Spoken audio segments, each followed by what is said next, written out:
The gavel had barely struck when Officer Troy Hensley snarled, driving a brutal kick into Darius Kane's stomach as if he were less than human. "You black dog, I'll teach you who owns justice in here," he hissed, his venomous words cutting into every witness in the room. Darius clenched his fists, his eyes burning like molten steel, forcing each word out with a weight that made the courtroom hold its breath. "You just kicked the wrong seal, and you will pay for every single second." The opening kick that shook the courtroom. That morning, the courtroom was packed, wooden benches creaking every time someone shifted. The air so heavy it felt like it could be cut. Sunlight filtered through the tall windows, streaking the cold tile floor and reflecting in the curious, scornful, and tense eyes of the crowd. Every gaze turned toward the door as Officer Troy Hensley entered, one hand gripping the steel cuffs clamped around Darius Kane's wrist, the other holding his posture straight as if he were parading a notorious criminal instead of a man who had just been publicly humiliated in the hallway. Troy's face was smug, his lips curled into the slick smile of someone convinced he owned all the power. Tilting his head, he hissed with contempt, just loud enough for the front rows to hear, "Trash like you belongs on the filthy floor, not in here." A wave of whispers rippled through the room. A few people shuddered at the venom in his words. Others stifled chuckles, no one daring to protest in the suffocating breath of power that hung over the courtroom. Darius walked forward in slow, deliberate steps, his wrist aching under the tight metal. Yet his eyes remained steady and cold. He was no stranger to blind hatred on the battlefield, having seen enemies want to tear him apart for the color of his skin and the flag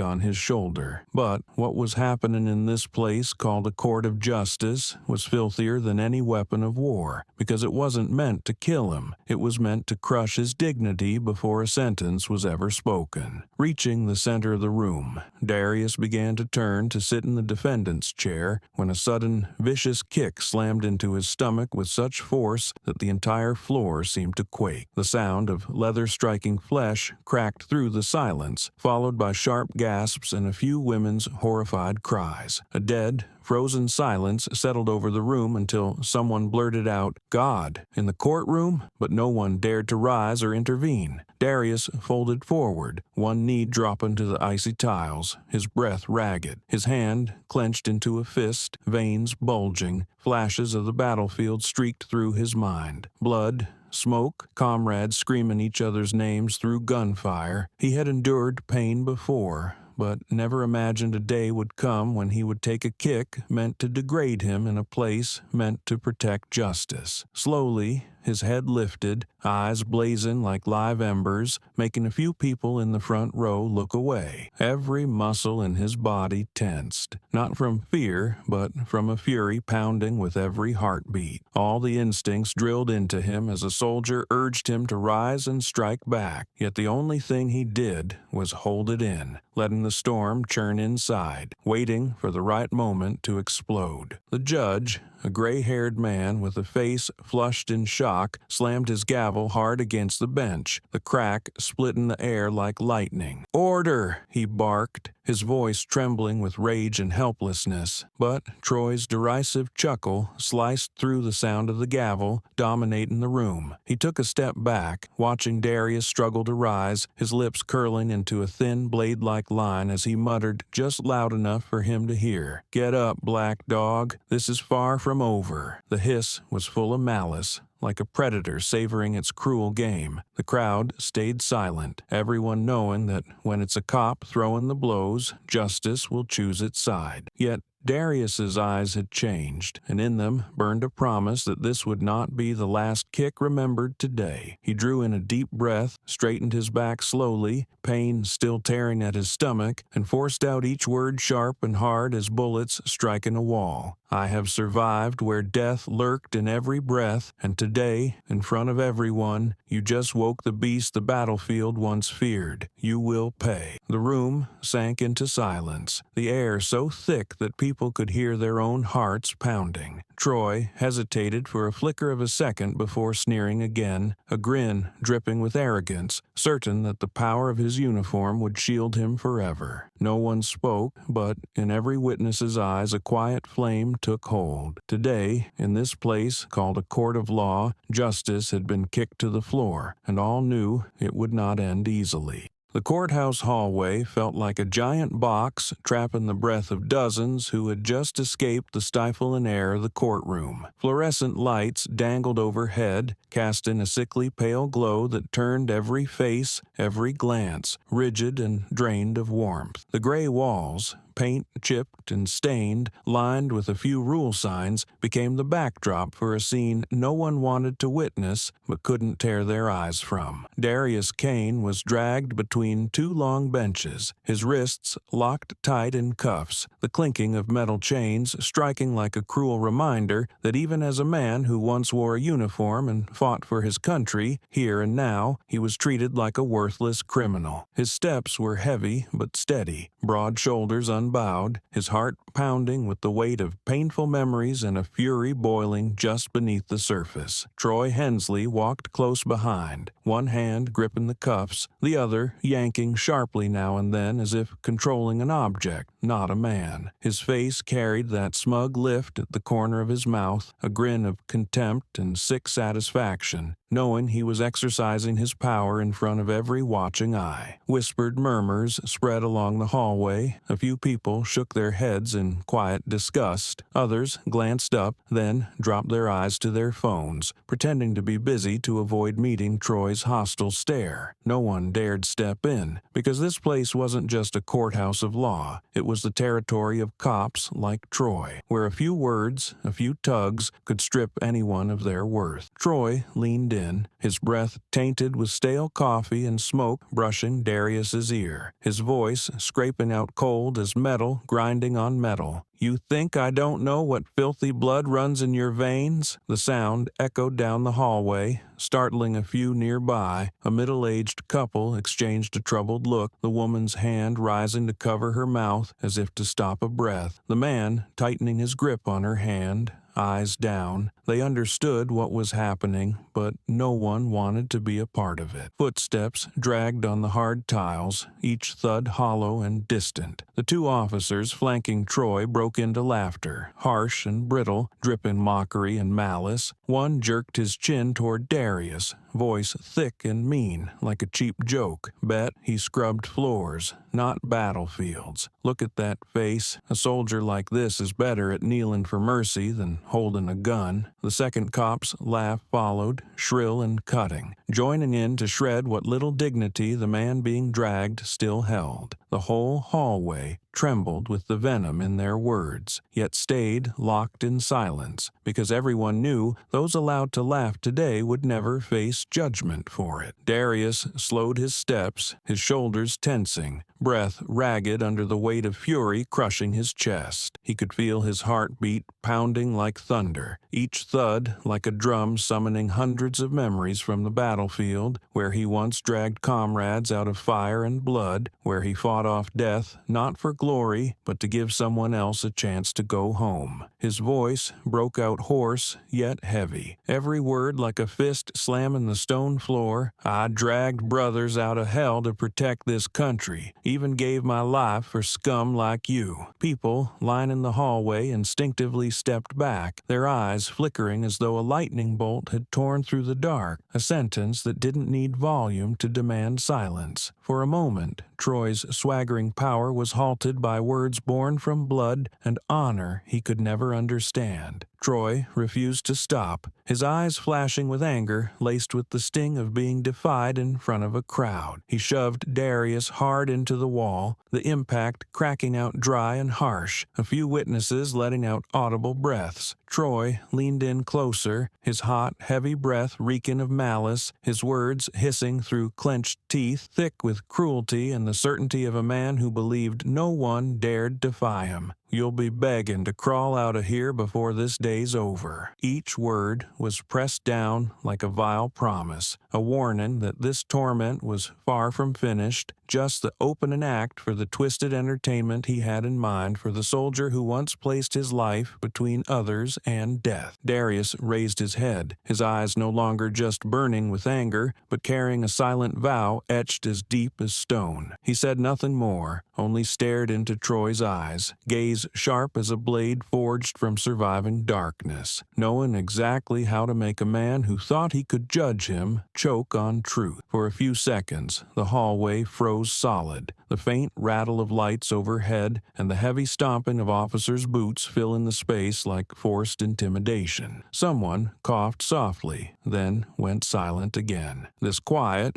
was no longer mere fear. It had become a painful witness, as if everyone there could see justice being trampled and not one dared step forward to lift it. Footsteps sounded again. Troy dragged Darius onward, but now the chain between them wasn't just metal and muscle. It was stretched taut like steel with hatred and humiliation. Darius allowed the pull, yet in his mind, every word Troy had spat was carving another reason to rise, to make the world remember justice was never meant to be a stage for kicks and cruel laughter. And everyone standing silent in that hallway felt one undeniable truth. The real fight hadn't started, but when it came, no one inside this courthouse would be able to pretend they hadn't seen, hadn't heard, hadn't known the truth dragged down into the mud of prejudice and blind power. The courtroom doors swung open again. Whispers from the hallway followed Troy and Darius inside like an undercurrent breaking the silence. Every gaze in the room fixed on the two men, a uniformed bully strutting with arrogance and a soldier dragged in like a criminal, right in the place meant to stand for justice. Troy's stride quickened, each step deliberate, his boots striking the stone floor like a cold verdict from someone who believed he owned the right to strip another man of his honor. Darius,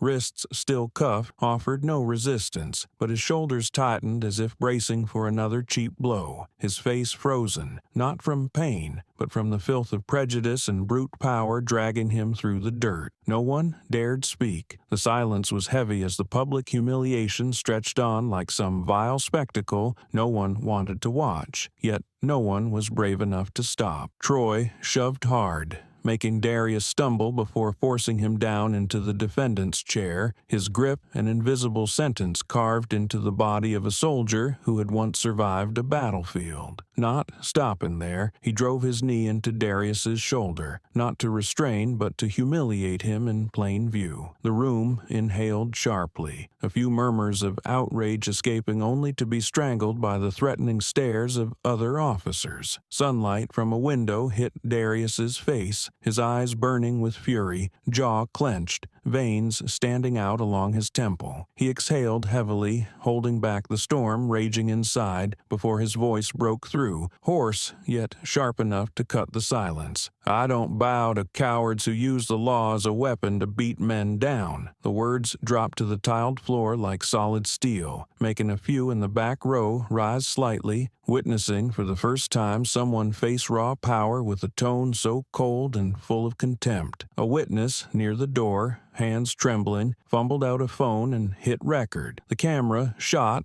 but caught it all. The cop's knee pinning a veteran in front of the court. The small screen flickered, and soon others followed, raising their own phones. In moments, faint sparks of hope flickered in the dark room. Hope truth wouldn't stay buried under cruel laughter and a tarnished badge forever. Whispers spread, low but quick like fire licking dry grass. Unbelievable. In a courtroom. That's assault. Why isn't anyone stopping him? Questions cracked the heavy air, eyes darting from face to face, fear and anger mixing, waiting for something, anything, to stop the abuse unfolding before them. Troy sensed the stir around him. His eyes swept over the crowd, a silent warning that anyone who dared speak would face the consequences. Then he leaned close to Darius's ear, spitting out each word, his voice dry and vicious like a whip cut in the air. "The law here is me. Remember that, trash." The words echoed through the courtroom, not because of their volume but because of their brazen arrogance, as if he had just stomped on everything justice was supposed to stand for. A wave of anger rippled through the benches. People exchanged looks, lips pressed tight, fists clenched, yet still no one rose. Faced with tyranny, shielded by an entire system, every furious breath became nothing more than a whisper, swallowed by forced silence. Darius lifted his head, his gaze locking onto Troy's icy stare, and for a fleeting moment they stood on a battlefield where the line between life and death was razor thin. He didn't answer right away, only stared deep as if carving his vow into the mind of the man trampling his honor. Years of service roared back in his memory, days under gunfire, dragging fallen comrades from flames, moments when life and death were separated by a single pull of a trigger. He once thought coming home meant never again, witnessing the strong crushing the weak with brute force and cowardice. But now he saw the battlefield had never ended. It had only changed uniforms and taken a seat in the very place meant to be most fair. The wooden bench beneath Darius felt ice cold. Troy's knee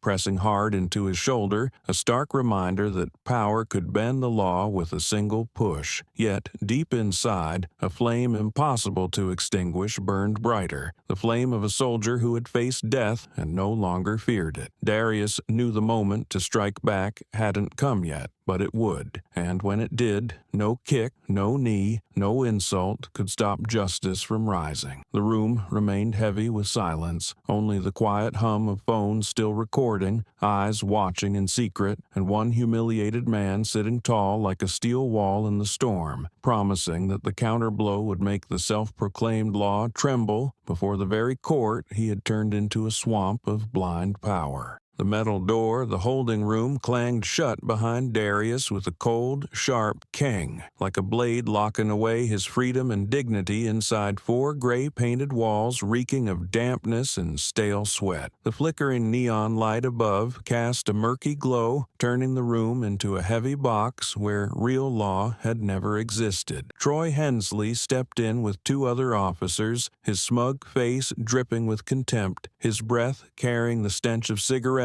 mixed with the arrogance of a man convinced that the power in his hands was a weapon no one could ever take from him. The door closed behind them, the hallway outside swallowing every sound, leaving only violence and the cruel smiles of three men wearing the uniform of the law. Troy said nothing at first, just stared at Darius like he was sizing up a scrap of meat to tear apart. One of the other cops stepped forward, shoved Darius hard enough to make him stumble, then slammed a fist into his ribs. The blow echoed in the small room, followed by a kick, both of them charging in like wolves, testing how much pain their prey could take. Darius held his ground, feet planted firm on the icy tiles, his breath sharp and heavy, muscles tensed against blows thrown for no reason other than to feed the animal urge of men who believed their uniforms made them untouchable. Troy stepped closer, spat on the floor near Darius's boots, his voice cutting and full of hate. A black man calling himself a Navy SEAL? You're a joke. If you're really SEAL, how'd you let me drag you like a dog in that courtroom? His cruel laughter mixed with the harsh breaths of his two colleagues as they kept hitting,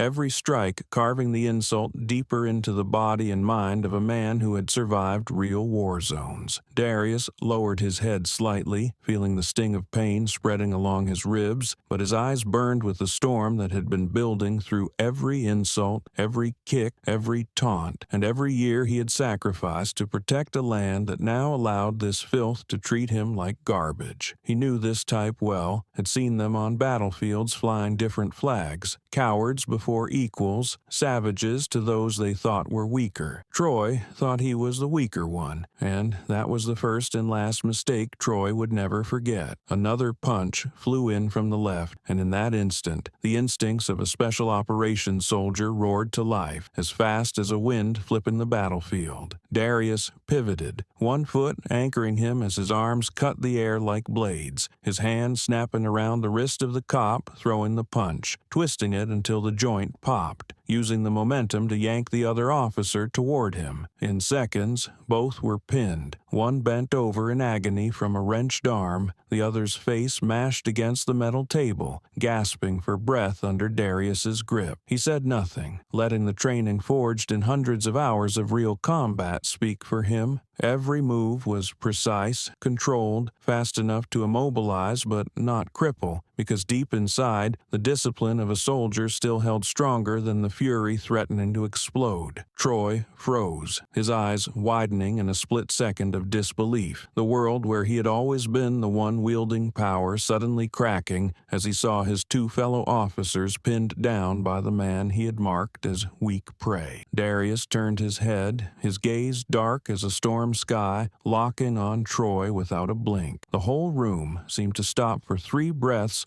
before Darius released the 2 cops, their bodies collapsing to the tile floor, coughing and gasping, sweat pouring as if they had just escaped the scythe of death. He stepped back once, his posture still straight, eyes fixed on the leader of this pack of bullies. Troy clenched his teeth, his fist tightening at his side, the sting of humiliation burning his face after what he had just thrown at the man he'd tried to demean. He quickly backed toward the door, yelling for reinforcements, his voice shifting from smooth arrogance to a harsh, hate-filled snarl. "I'll crush you before this trial is over." The threat cut through the doorway as it swung open, spilling into the hallway where a few people waited for the session to resume. They heard the roar, heard the fury of a man who thought himself untouchable just moments ago, now unmasked and shaken before the one he meant to make his toy. The glances exchanged out there were no longer only fearful, but now carried sparks of anger and expectation, as everyone sensed this battle had just changed course. Inside the holding room,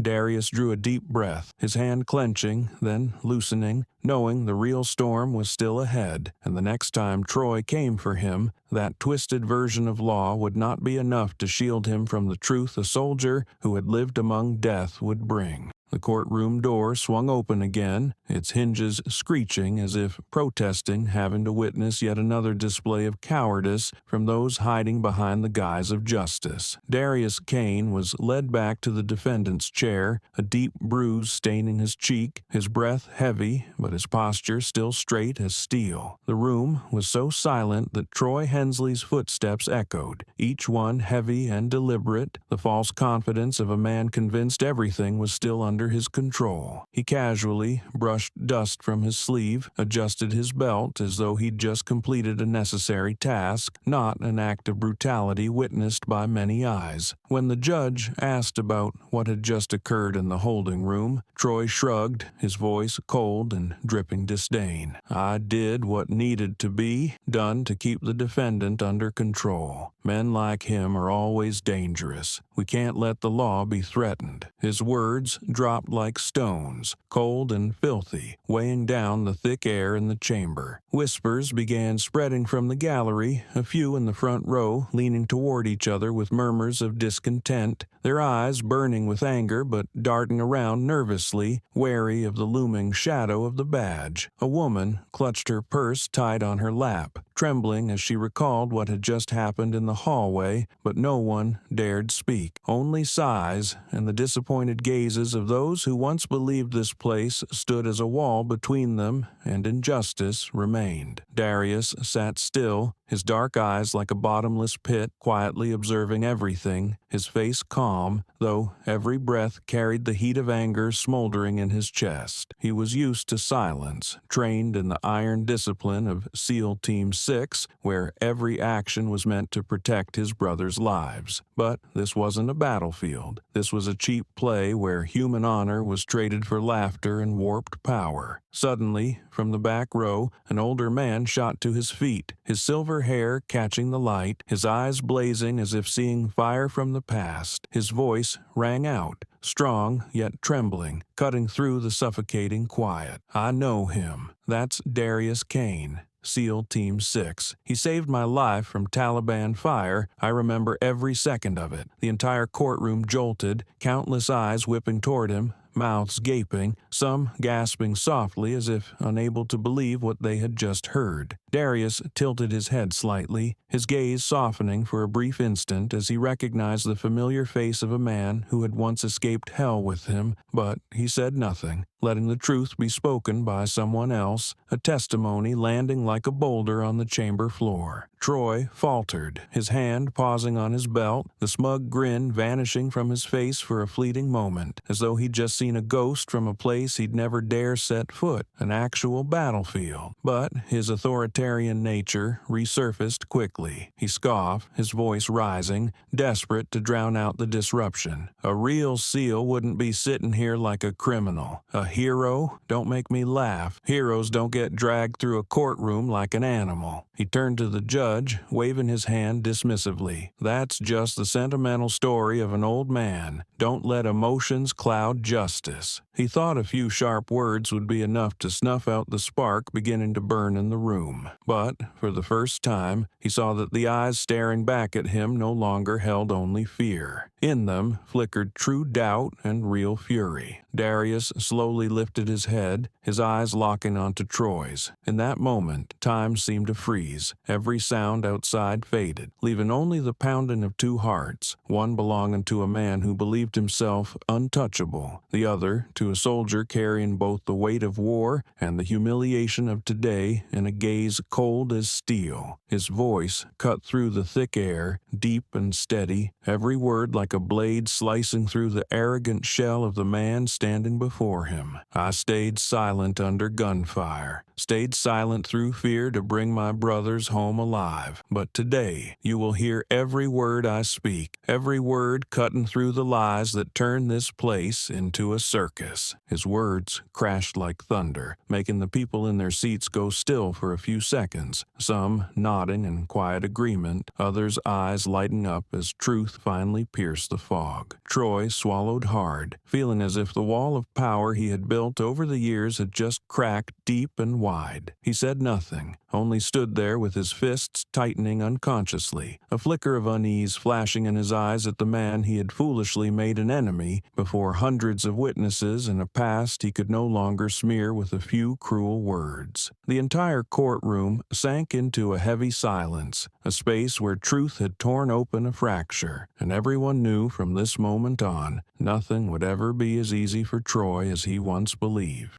The city's night sky turned the color of ash, clouds hanging low as if pressing down on an atmosphere already stifled by an unspent fury. After the hearing was temporarily adjourned, the crowd left the courthouse in heavy silence, eyes red but lips sealed. Darius Kane was escorted back to his temporary holding cell, wrists still marked by the cuffs, his body aching from the violence that had been poured onto him all day. Yet, beyond the thick walls of power, another storm was brewing. A storm without gunfire, without fists, but strong enough to shake a system long believed untouchable. A video capturing the kick Troy drove into Darius in the middle of the courtroom was uploaded to social media by an anonymous witness just as night fell. The footage was slightly shaky but unmistakable, the sound of leather slamming against Darius's body landing with a chilling crack, followed by the chaos of his fall and strangled breaths. The caption beneath the clip was only a few words. This is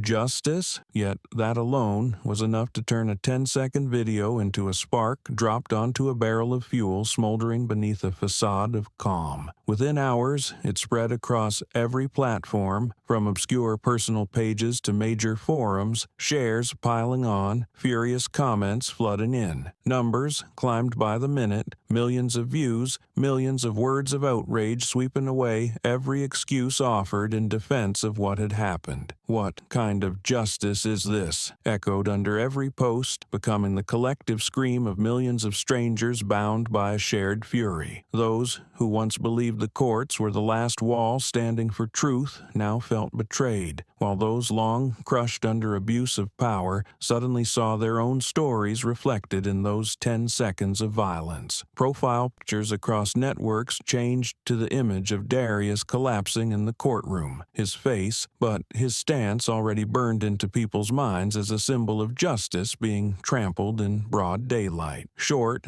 cutting status updates carved into the system's so-called honor. If this is justice, what's left of the law? No soldier deserves this. We've stayed silent for too long. Major news outlets quickly seized on the wave. Special broadcasts aired through the night. Political commentators, lawyers, and veterans sitting before cameras, faces tense, voices brimming with outrage. The video played on repeat. Every frame analyzed, every degrading word from Troy dissected from leaked courtroom microphones. Across the screen, bold red text scrolled. Justice for Darius, climbing to the top of global trends, turning into a rallying cry not just for one man's honor, but for everyone ever crushed under false power. Other hashtags followed like fuel to the fire. End police abuse, court is not battlefield, respect our veterans. In online communities for veterans and military families, posts about Darius spread at dizzying speed. Old photos resurfaced from Afghanistan and Iraq, some recognizing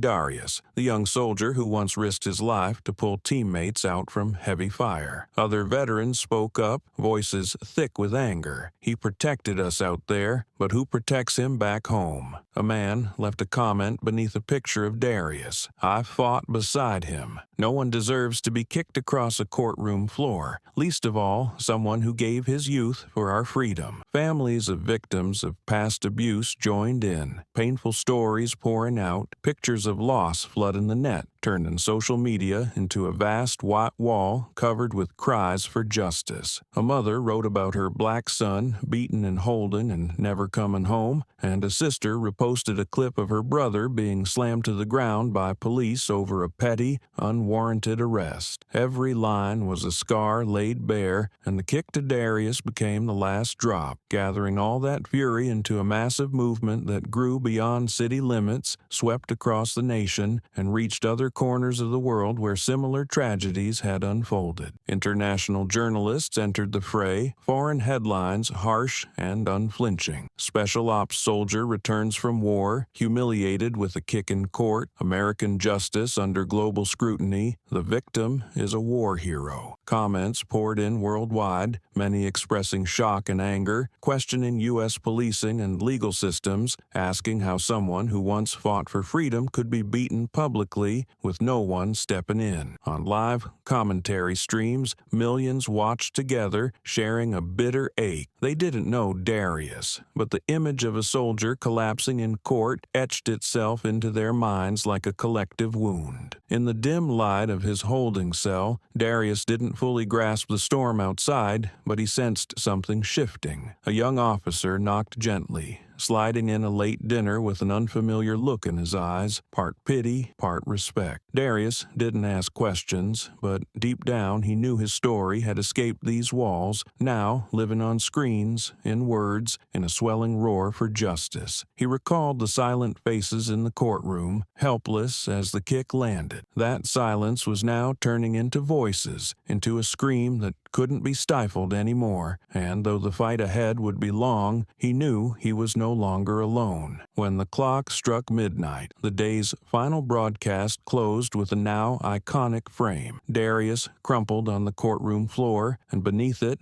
millions of furious comments scrolling, not a single one defending Troy, not one accepting violence as law. In that collective, seething breath, a greater fire had been lit, a declaration of war against the boots that thought they could grind human dignity underfoot in the very house of justice.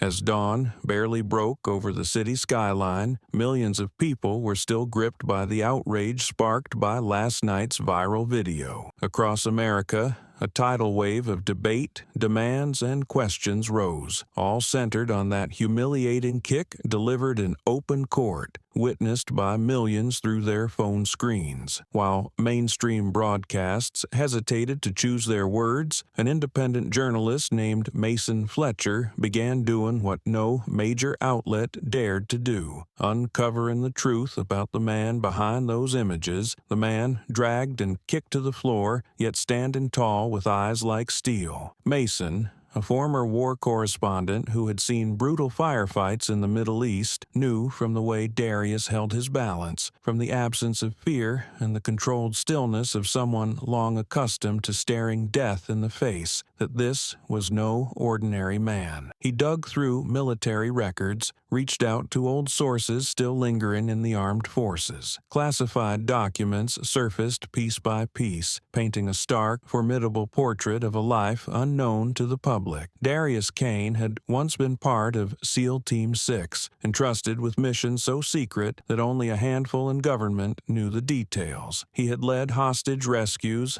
life or death operations, returned time and again with the blood of comrades and enemies mingled on his fatigues, without a single news report ever mentioning his name. Mason wrote the article and released it online at dawn, a simple headline enough to make people's throats tighten. "The man kicked in court is our battlefield hero." It spread like wildfire across a dry field. Readers were stunned to learn that someone who had risked his life to protect allies, to keep freedom alive, could be treated like trash on the very soil he had sacrificed everything to defend. Comments flooded in endlessly, words heavy with fury and grief. "He's a hero, beaten like a criminal. Has this country forgotten those who saved it? We can't let justice be smeared like this." Other veterans came forward to confirm the story, sharing their own memories of Darius, of nights in hellish war zones where he had dragged them out of firestorms, of the time he took severe wounds shielding a group of trapped civilians between two lines of gunfire. These testimonies didn't just set social media ablaze. They rattled the walls of power where people had once believed every truth could be buried. But the wave of anger did not stop there. By mid-morning,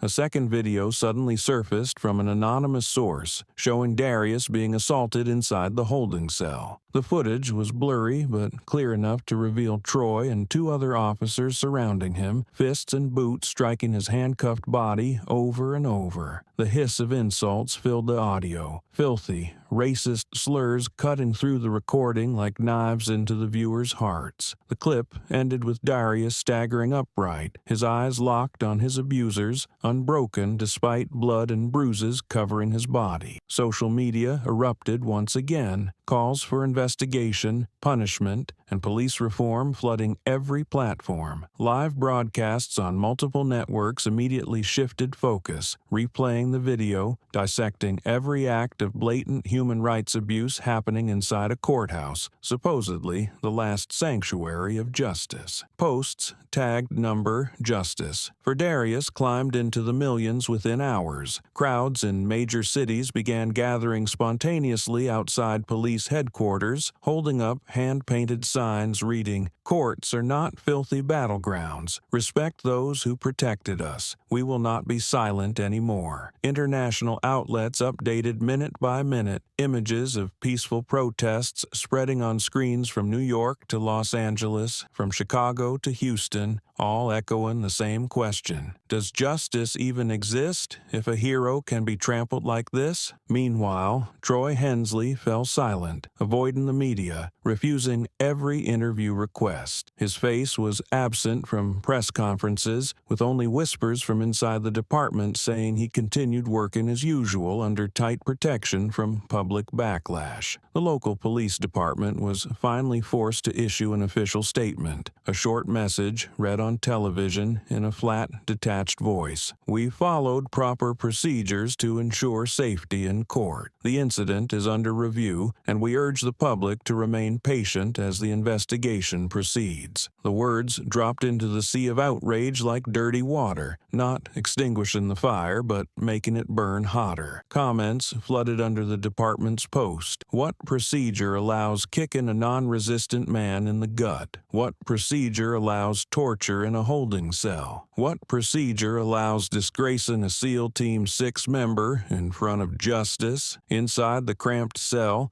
Darius was handed a cup of water and a few scraps of dry bread. But his mind was far from hunger or the pain of his injuries. He could feel the air outside shifting by the hour, fragments of truth breaking through every barrier of power to reach the light. He never wanted to be a symbol. He only wanted the truth to be heard, the honor of those who had died beside him not to be trampled by the boots of a man wearing the mask of law. He closed his eyes for a moment, recalling the faces of fallen brothers, silently vowing that if given a chance to stand before the public, he would speak for them, for all those who had suffered this kind of injustice. Outside, the storm was beyond anyone's control. A man, once crushed by the system's boot, was now seen through different eyes, and with his military past revealed alongside undeniable evidence of brutality. Mechanical excuses no longer worked. The online world had turned into a second courtroom, millions of people forming a jury that needed no instructions to recognize the truth. And as the storm grew stronger by the minute, everyone understood this time the twisted power of Troy and his protectors would not easily escape the piercing gaze of justice.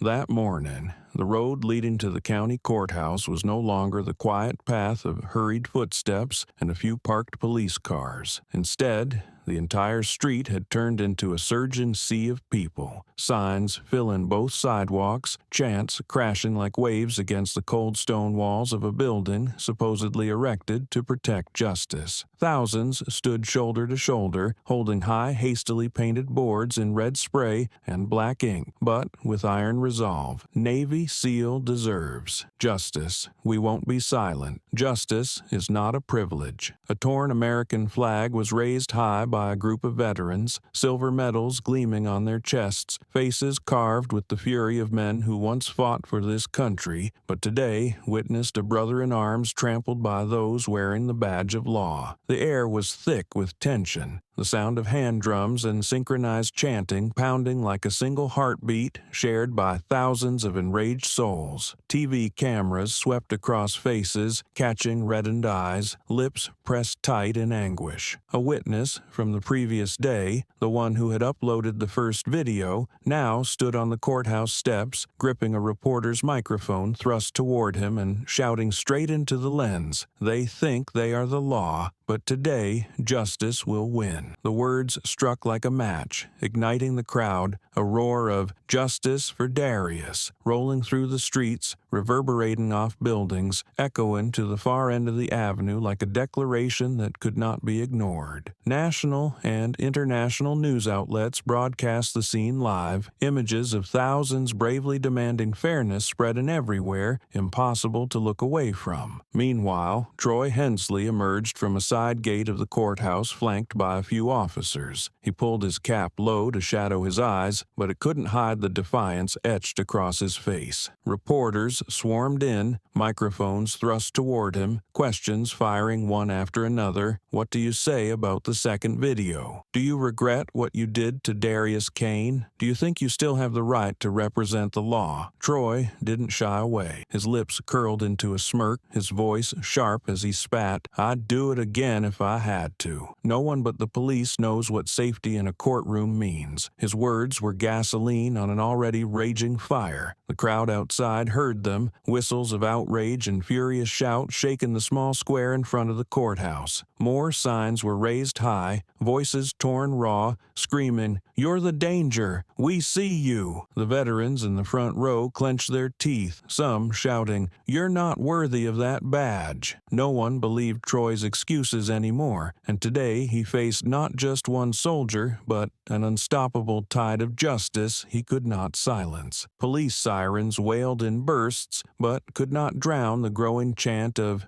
justice. Reporters jostled for the best angle as S. Idison's handheld cameras live-streamed every second. Across social media platforms, the hashtag #Justice for Darius remained at #1. Millions watching in real time, emotions pouring through screens. On breaking news segments, anchors spoke with urgency. For the first time in years, a county-level trial has become the epicenter of a nationwide protest, sparked by blatant police violence in the very halls of justice. The courthouse's main doors opened, and for the first time during these tense days, Darius appeared alongside his lawyer. He no longer staggered as he had after the brutal kicks, yet the bruises remained stark across his face and wrists. He walked slowly down the stone steps, flanked by rows of veterans standing solemnly, stepping aside to clear his path, their eyes fixed on him with deep respect and empathy. The massive crowd fell silent for a few seconds. Then a roar of cheers erupted across the square. "Darius! Darius!" Microphones and cameras shot upward, flashes bursting non-stop. His lawyer gave a subtle nod, and Darius stopped, drew a deep breath, and looked out over the sea of people. He saw young faces burning with anger at justice twisted, saw silver-haired veterans with tears welling at the injustice they knew too well, and saw mothers and fathers holding high photos of their children, other victims of violence who had never received an answer. Darius's voice rang out,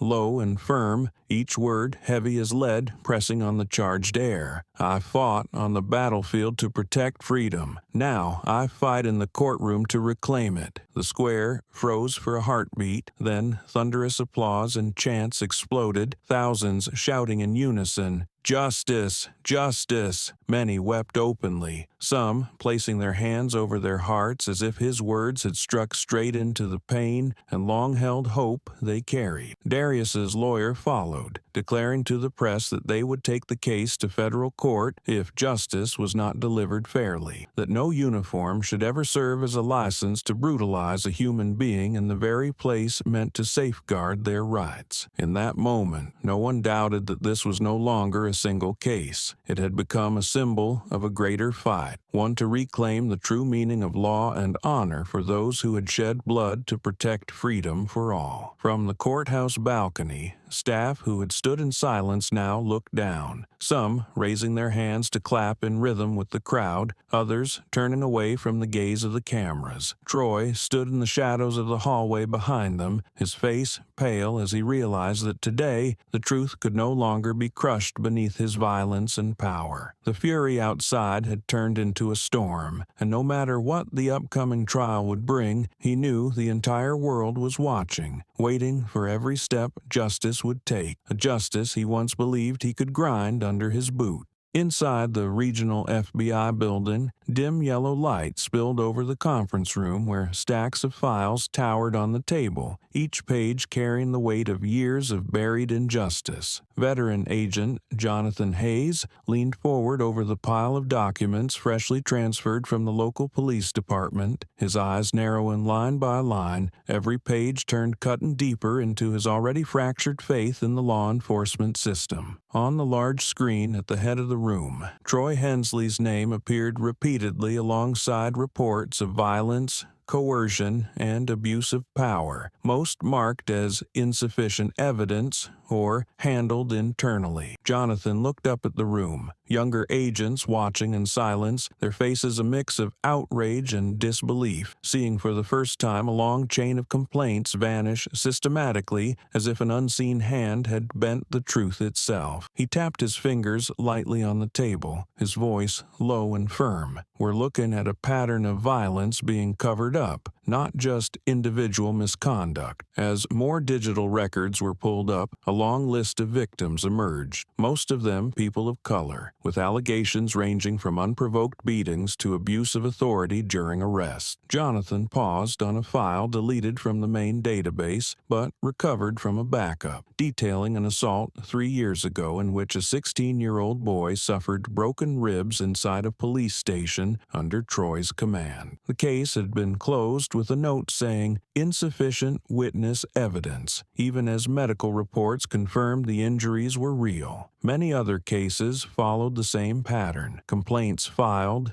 then erased, internal reports rewritten line by line to protect the department's reputation. With each new piece of evidence, the picture sharpened. This was no isolated outburst in a courtroom, but a long-standing habit tolerated and concealed by those with the power to erase its trail. Jonathan leaned toward the data analyst, his gaze turning cold. Every one of these files is a person, a family destroyed. We're not investigating a single kick anymore, we're investigating a system. That afternoon, the investigation team began contacting former victims and their families, each call uncovering haunting stories long buried beneath sterile reports. A middle-aged man, his voice choked, spoke of the night police stormed his home by mistake, of how Troy beat him so badly he ended up in the hospital, and of how his complaint vanished without explanation. A mother broke down recalling her son, wrongfully arrested, assaulted, and stripped of his education by an undeserved conviction, everything swallowed in silence for lack of evidence. These accounts fueled fresh outrage within the team, pushing them to dig deeper. Jonathan walked to the whiteboard on the wall, marking each case in red ink, the dots connecting into a frightening web showing that Troy's power had long been shielded by someone strong enough to erase the truth for years. He turned to his colleagues, his voice heavy and resolute. We're opening a federal case on him and every last one of his enablers. There will be no escape for anyone. In the still room,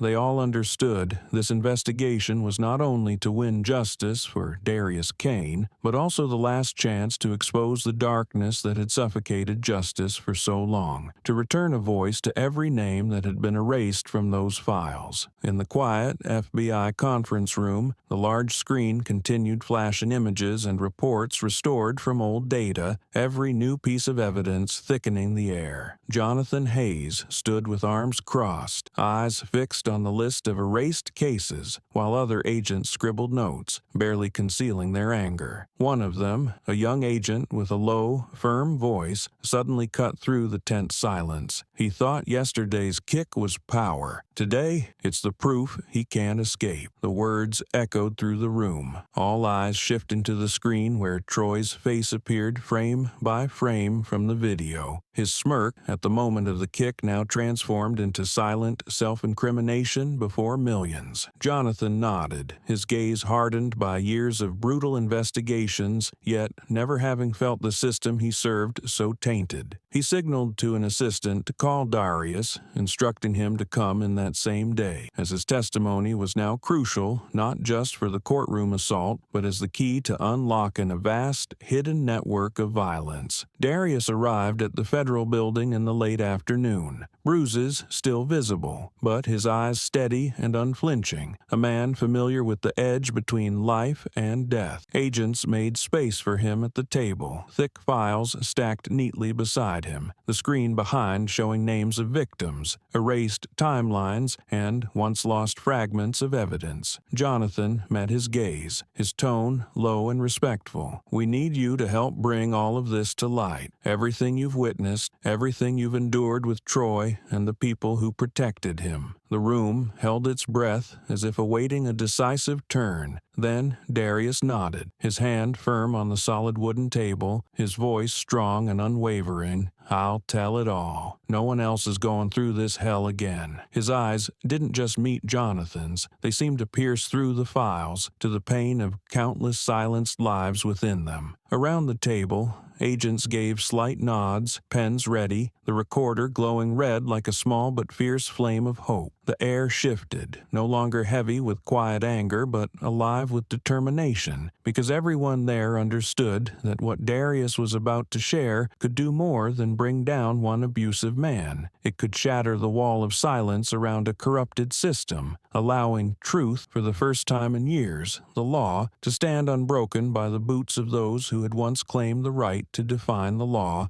The morning at the federal courthouse began under a heavy atmosphere, every bench packed with reporters, cameras aimed from every angle, flashes firing non-stop, flooding the courtroom with the light of an unprecedented media storm. Ordinary citizens lucky enough to secure a seat crowded the public gallery, faces tense as if about to witness a historic verdict, while outside, thousands continued to protest, their chants for justice pounding like a relentless drumbeat, urging those inside to confront the truth. The hearing was broadcast live nationwide, every word, every gesture under the eyes of the entire country, and for the first time in years, the seemingly unshakable walls of power showed visible cracks. When the stern-faced judge entered and struck the gavel to open the session, the air seemed to congeal, each breath growing heavy, every gaze locked on the witness stand where Troy Hensley was about to sit. Troy walked to the stand, trying to project his usual confidence, adjusting his collar, glancing around as if to prove he wasn't rattled by the hundreds of eyes waiting for an explanation. Yet, his eyes flickered with a caution he had never shown before, knowing one wrong word today could sink the entire network of protection he had relied on. Asked to recount the events, Troy drew a breath and began, in an even tone, trying to wrap himself in the image of a dutiful officer. My actions that day were necessary to subdue the defendant, who displayed aggressive behavior and threatened the court's security. I acted within my responsibilities to protect everyone present. He scanned the crowd as if expecting support, but met only hard faces, a few faint shakes of the head, and a forest of lenses pointed at him like barrels demanding the truth. The prosecutor rose slowly, eyes fixed on Troy, his voice booming across the room. You claim that kicking a handcuffed man in the stomach while he stood still, in front of hundreds of witnesses, was necessary for security? The question landed like a hammer blow, making Troy falter, his throat dry as he forced out a calm-sounding reply. Sometimes swift and forceful action is the only way to control a situation. Immediately, on the large screen behind him, the now infamous video replayed. The sickening sound of the kick filling the room. Darius collapsing to the floor, Troy's every mocking gesture captured in detail. The courtroom went dead silent. Then the scribbling of pens and clicking of cameras erupted, nailing this moment into history. Troy swallowed hard, sweat beading on his forehead, his early confidence cracking as he faced the undeniable image of himself turned into irrefutable evidence, and the entire nation watching his every word, every breath, waiting for justice to finally break through the walls that had sheltered lies for far too long. The image on the large screen suddenly flared bright, the familiar frame from the courtroom video appearing, every shaky movement clear enough for everyone to feel the kick as if it had landed in their own stomachs. The sound of Troy's shoe striking echoed chillingly, a harsh crack spreading through the room, making several people flinch, some women in the back rows raising their hands to their mouths, unable to believe such violence had taken place in a place called a court of law. His voice, laced with contempt and venom, spewing racial slurs caught by the recorder's mic, now blasted through the loudspeakers, leaving no escape from the truth. The insults dug into every ear like a collective humiliation, an affront to everything the law was meant to protect. No one spoke, only the suffocating silence of shock filling the air, eyes turning toward Troy as if he were a stranger to the very uniform he wore. The prosecutor pointed at the screen, his voice sharp and cutting. "This is the safety you speak of? This is how you claim to protect the law?" No answer came, only the awkward sound of Troy swallowing hard, blending with the heavy playback of the slowed recording, each frame slicing through the facade he had tried to build. Darius sat still, fingers interlaced, eyes fixed on the screen until the video froze. At the moment, he collapsed, breath ragged, body bent as if carrying the weight of a corrupt system's humiliation. Slowly, he rose, his tall figure striking under the courtroom's white lights, each deliberate step echoing like a drumbeat, forcing everyone to listen. His eyes locked on Troy's, cutting through every lie, every layer of power the man thought made him untouchable. Darius's voice rang out, deep, rough, yet sharp as a blade carving into the falsehood blanketing the room. I've killed to protect the innocent. Yesterday, you trampled on all of that. This is where you pay. The last words hit the cold floor like thunder, shaking the ceiling, leaving everyone stunned. A few reporters failed to mask their emotions, eyes glistening at the sight of a soldier who once risked his life on the battlefield for others, now forced to stand here and demand justice for himself. Troy's face blanched slightly, his hand tightening on the table, breath quickening as he realized that in Darius's gaze, he was no longer the man who decided others' fates, but a man being dragged before justice with no escape. The courtroom sank into a heavy silence, but unlike before, it was no longer fear holding it. It was a compressed force, as if everyone was waiting for the final moment when the scales of justice would truly tip toward the truth.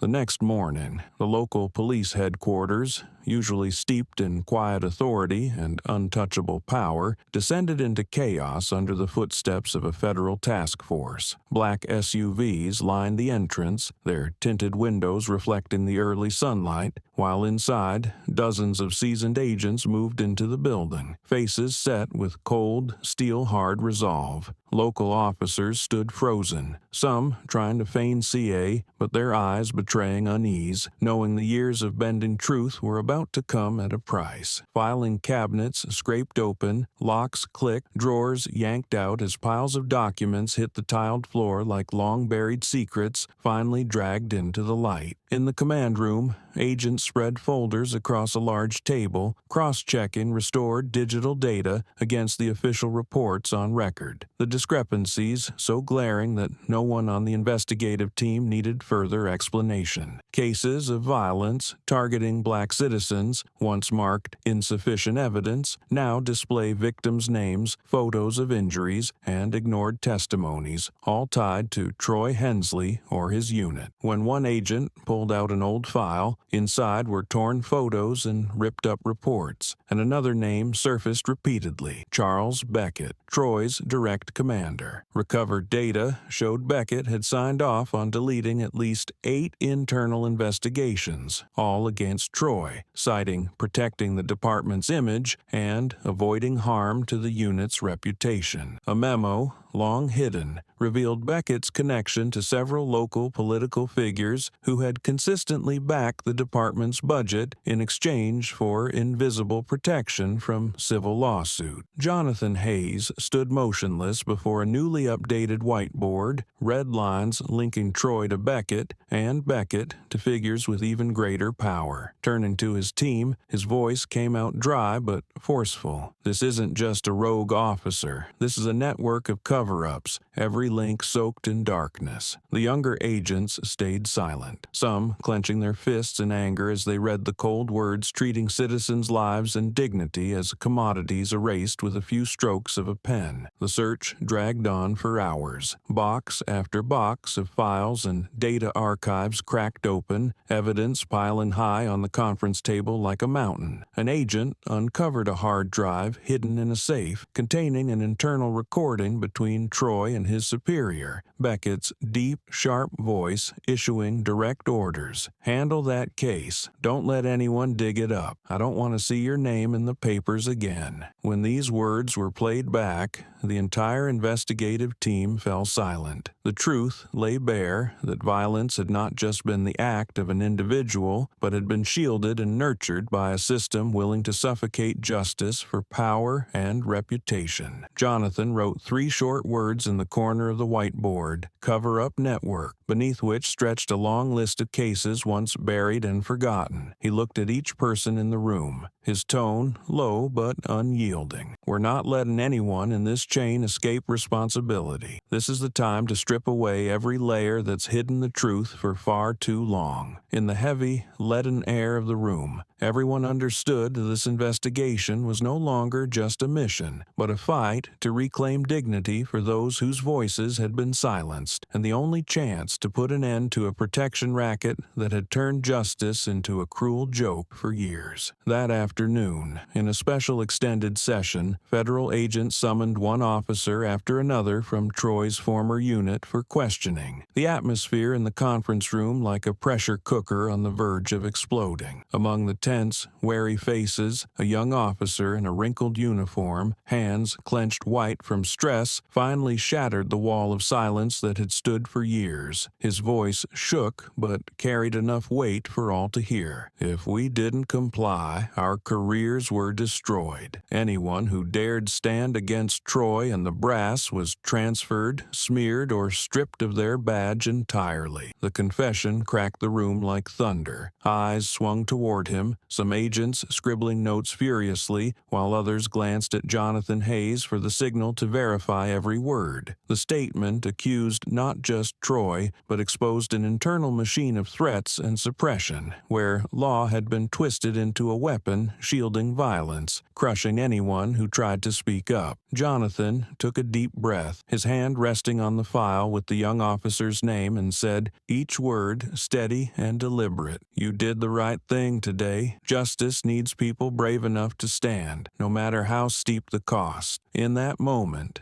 the young officer bowed his head, eyes red as years of weight slipped from his shoulders. Yet relief came hand in hand with fear for having angered a machine that had destroyed countless lives from the shadows of the command office. News of the testimony leaked fast. Every word splashed across headlines, igniting the public and online communities nationwide once more. If outrage before had been for the kick and the courthouse assault video, this time fury swept like a storm as people learned the violence had not been an isolated incident, but a system upheld by fear and threats. Articles quoting the young officer dominated every platform. Local cop admits fighting abuse means career suicide. Twisted power turns justice's protector into a silent prison. Online talk shows streamed non-stop, with legal experts, honest former officers, and past victims stepping forward, telling more stories buried for years. Crowds outside the courthouse and the city's main police headquarters no longer rallied only for Darius. They carried signs reading, "Dismantle the department. No more silence. Truth and justice for all." The marches burned hotter. Drums and chants shaking the streets, tens of thousands of candles lit at night to honor victims whose voices had been stolen under the weight of unchecked authority. Local authorities and police leadership tried to hold press conferences to calm public anger, but every justification turned into a joke when compared to the mounting evidence and testimonies surfacing each day. Citizens raised their phones to record. Reporters fired relentless questions. How many cases were buried? Who gave the order to cover them up? Why must good cops stay silent to keep their jobs? No one gave a straight answer, only fueling the flames of outrage further. Civil rights groups began demanding federal intervention, a full investigation, and the dissolution of the entire police unit where Troy had once served, calling for a new system built on transparency and strict oversight. On primetime live broadcasts, images of massive crowds holding banners, victims recalling painful memories, and voices screaming for justice painted a haunting picture that no viewer in the country could ignore. Darius's story had grown beyond a single case, striking at the root of the problem.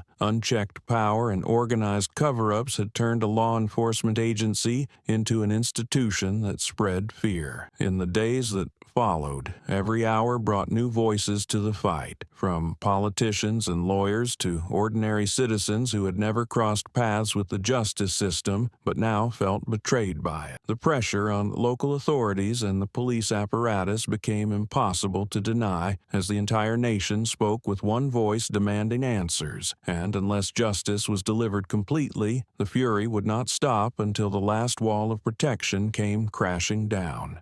The morning of the federal trial was no longer just a legal proceeding, but had become a moment the entire nation watched as if waiting for an answer to years of buried outrage. The road leading to the courthouse was lined with barricades, police vehicles, and layers of federal agents holding back the furious crowd that had gathered early, raising signs demanding justice for Darius and other victims. Inside, the courtroom that was normally spacious now felt cramped, packed with dozens of journalists, international observers, and families scarred by police brutality, all sitting in tense silence, their eyes burning like flames fueled by long-suppressed anger. The atmosphere was so heavy that even footsteps echoed like drum beats marking the decisive moment of a battle. When the doors opened and Troy Hensley was led in handcuffs to the defendant's stand, the hallway noise outside seemed to freeze. Every camera turned on him, capturing the image of a man who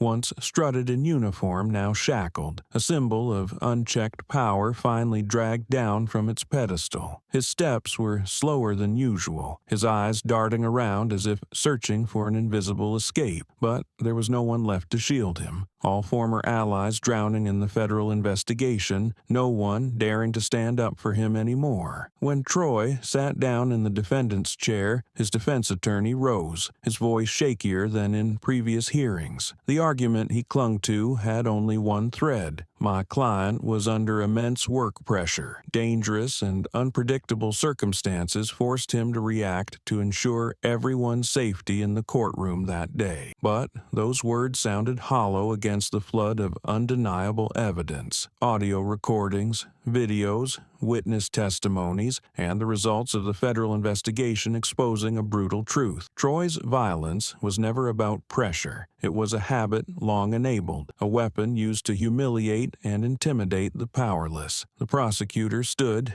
his voice sharp and cold as steel as he countered. Pressure is never a justification for a police officer turning a courtroom into a battlefield and treating citizens as targets for a sick display of power, especially when the victim is a soldier who once put his life on the line to protect this country. The statement shook the courtroom. Heads nodded firmly. Whispers of agreement spread through the gallery, no one believing that a man who had repeated such cruelty over and over could hide behind the soft words of a defense plea. Darius sat across from Troy, his gaze locked on him. No longer the explosive anger of the early days, but the icy calm of someone knowing he was about to witness the man who trampled human dignity finally face consequences. He said nothing, only breathed deeply, watching every move in the courtroom, every question landing like nails sealing the coffin of twisted power. The judge listened intently, fingers interlaced, eyes scanning the defendant and his lawyer before settling on the prosecutor, his tone stern. What we have here is not an impulsive act under stress. This is a chain of abuses of power, systematically protected, a blatant betrayal of the oath to serve and protect the people. The air in the room grew even thicker, everyone understanding that the moment had come for Troy to truly face justice,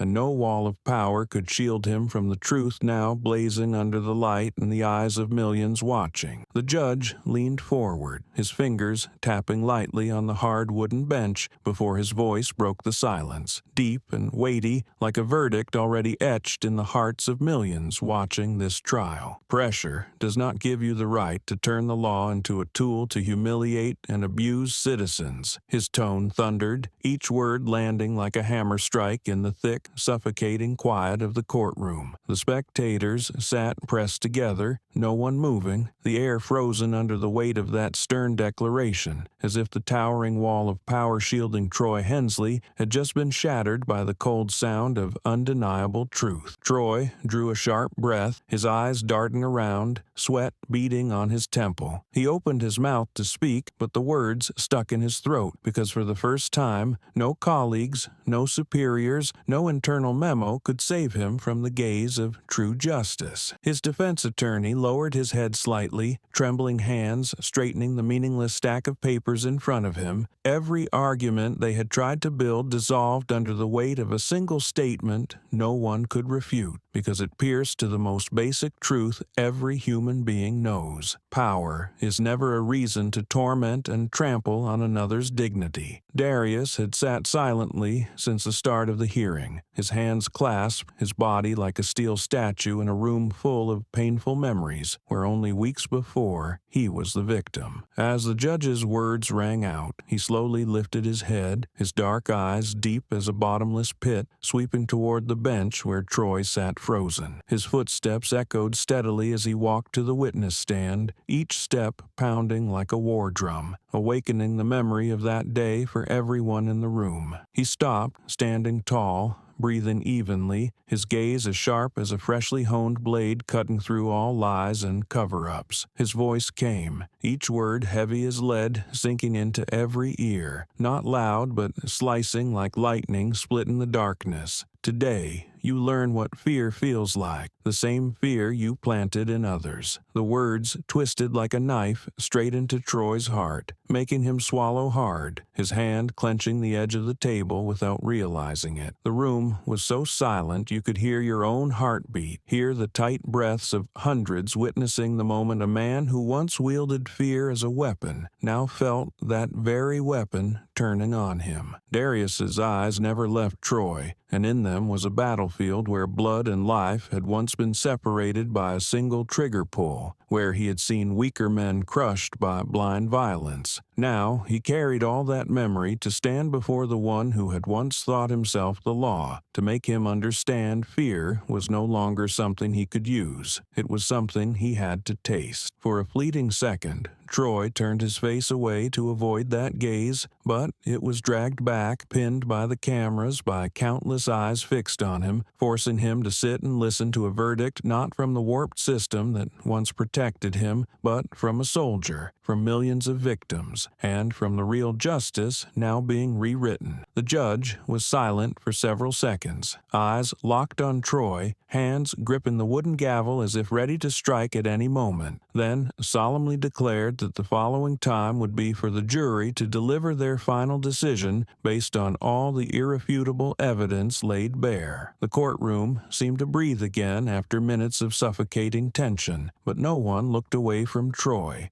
No longer a man holding power, but a solitary figure bound by his own brutality, surrounded by the same fear he once spread into others' lives, now closing in on him with no escape.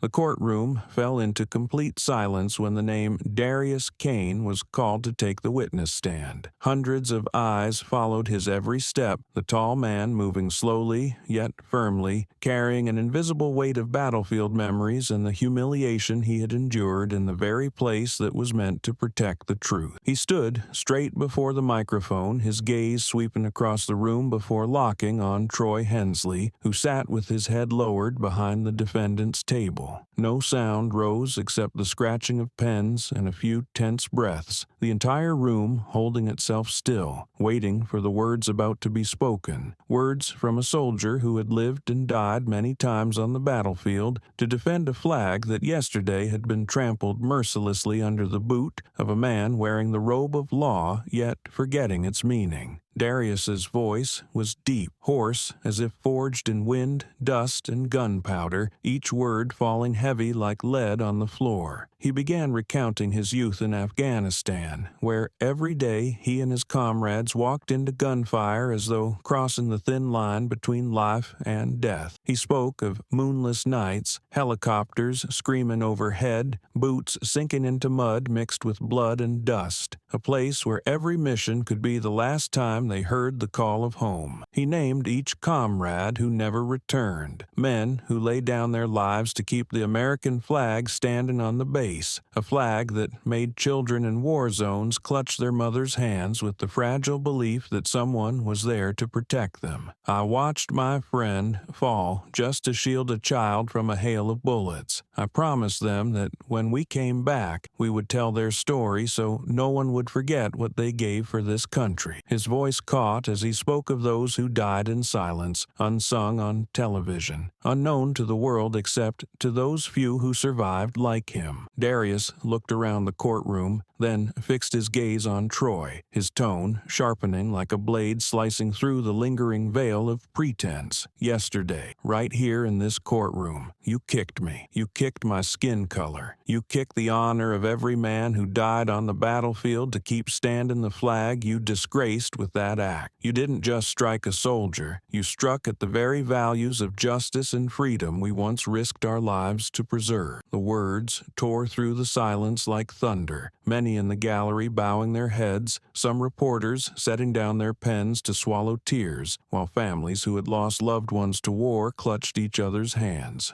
trembling. The judge listened sternly, his aging eyes misting as he faced the raw truth and the story of a man who had fought not for fame or power, but for the simple belief that this country would be a place where justice stood above violence. Darius paused for a few seconds, his breath strong as if forcing out every shadow from his chest, then ended his testimony in a low, resolute tone. I stand here not to beg for pity, but so that the souls who fell out there know their deaths are not forgotten, and that the one who trampled their ideals will pay the price. Right here in the place he thought he could bend the truth. The entire courtroom remained frozen. Then a spontaneous wave of applause rose from the back rows, spreading through the room, and no one moved to stop it, because everyone understood that justice had just been spoken by a man who once held it in blood and tears on distant soil, and today he was bringing it back to where it truly belonged. Darius's voice faltered in the vast courtroom, thick with tense silence, his eyes dark as if holding the entire sky of old, painful battlefields. He looked around, slowly drawing a long breath, forcing each word out of his dry throat like stones dropping into an abyss, heavy and haunting. I sacrificed everything to believe that the law would be fair, but yesterday I watched it bent under his filthy boots. The hoarse sound ripped through the false veil the system once wore, leaving many in the room frozen, their eyes lowering, a few trembling hands rising to wipe red-rimmed eyes. Yesterday's images surged back into everyone's minds. The moment Darius collapsed on the courtroom floor, the thud of a heavy kick ringing alongside cruel, unforgettable insults, contrasted with the image of this man once standing in gunfire to hold on to the belief that his country was built on justice and honor. Today, he wasn't just telling his own story. He was placing the hearts of all those who once believed in justice, but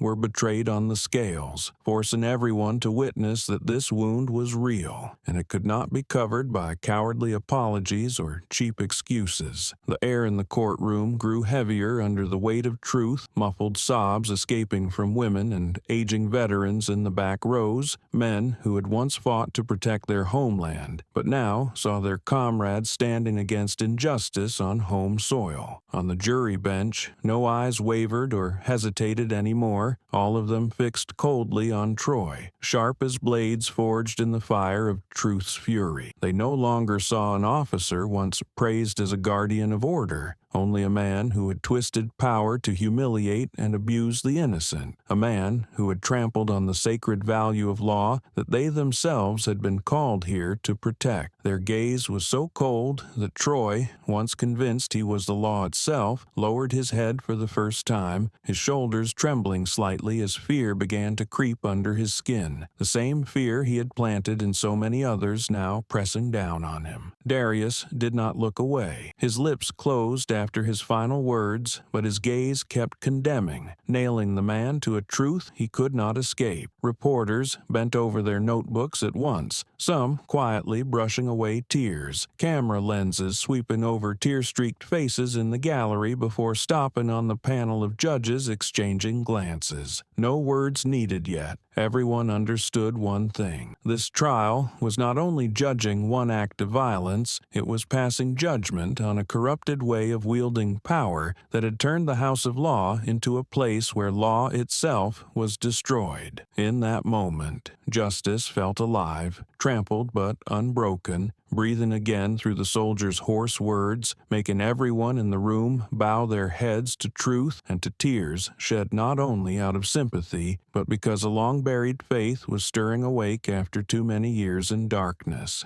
After many tense days of trial, each testimony cutting like a blade into the true picture of a system that had long tolerated violence and injustice, the courtroom was once again packed this morning as the long-awaited moment finally arrived. White light streamed through the tall windows onto the defendant's stand where Troy Hensley sat motionless, his hands clasped but visibly trembling. Not a single sound escaped. Even the cameras of reporters fell silent. Every breath held as the judge stepped up to the bench, his eyes sweeping the room as if searching every thought, every expectation, every pain that had built up through days of arguments. On the table before him lay thick stacks of files filled with evidence, everything exposed in this trial now waiting to be transformed into justice, a justice millions outside these walls had longed to see. The judge tapped his gavel lightly, his voice deep and steady, yet carrying the weight of a historic decision. After reviewing all the evidence and testimonies from all parties involved, the court unanimously sentences the defendant, Troy Hensley, to the maximum penalty for the charges of excessive force, abuse of power, racial discrimination, and obstruction of justice. He paused for a beat, his stern eyes fixed on the defendant, his tone dropping lower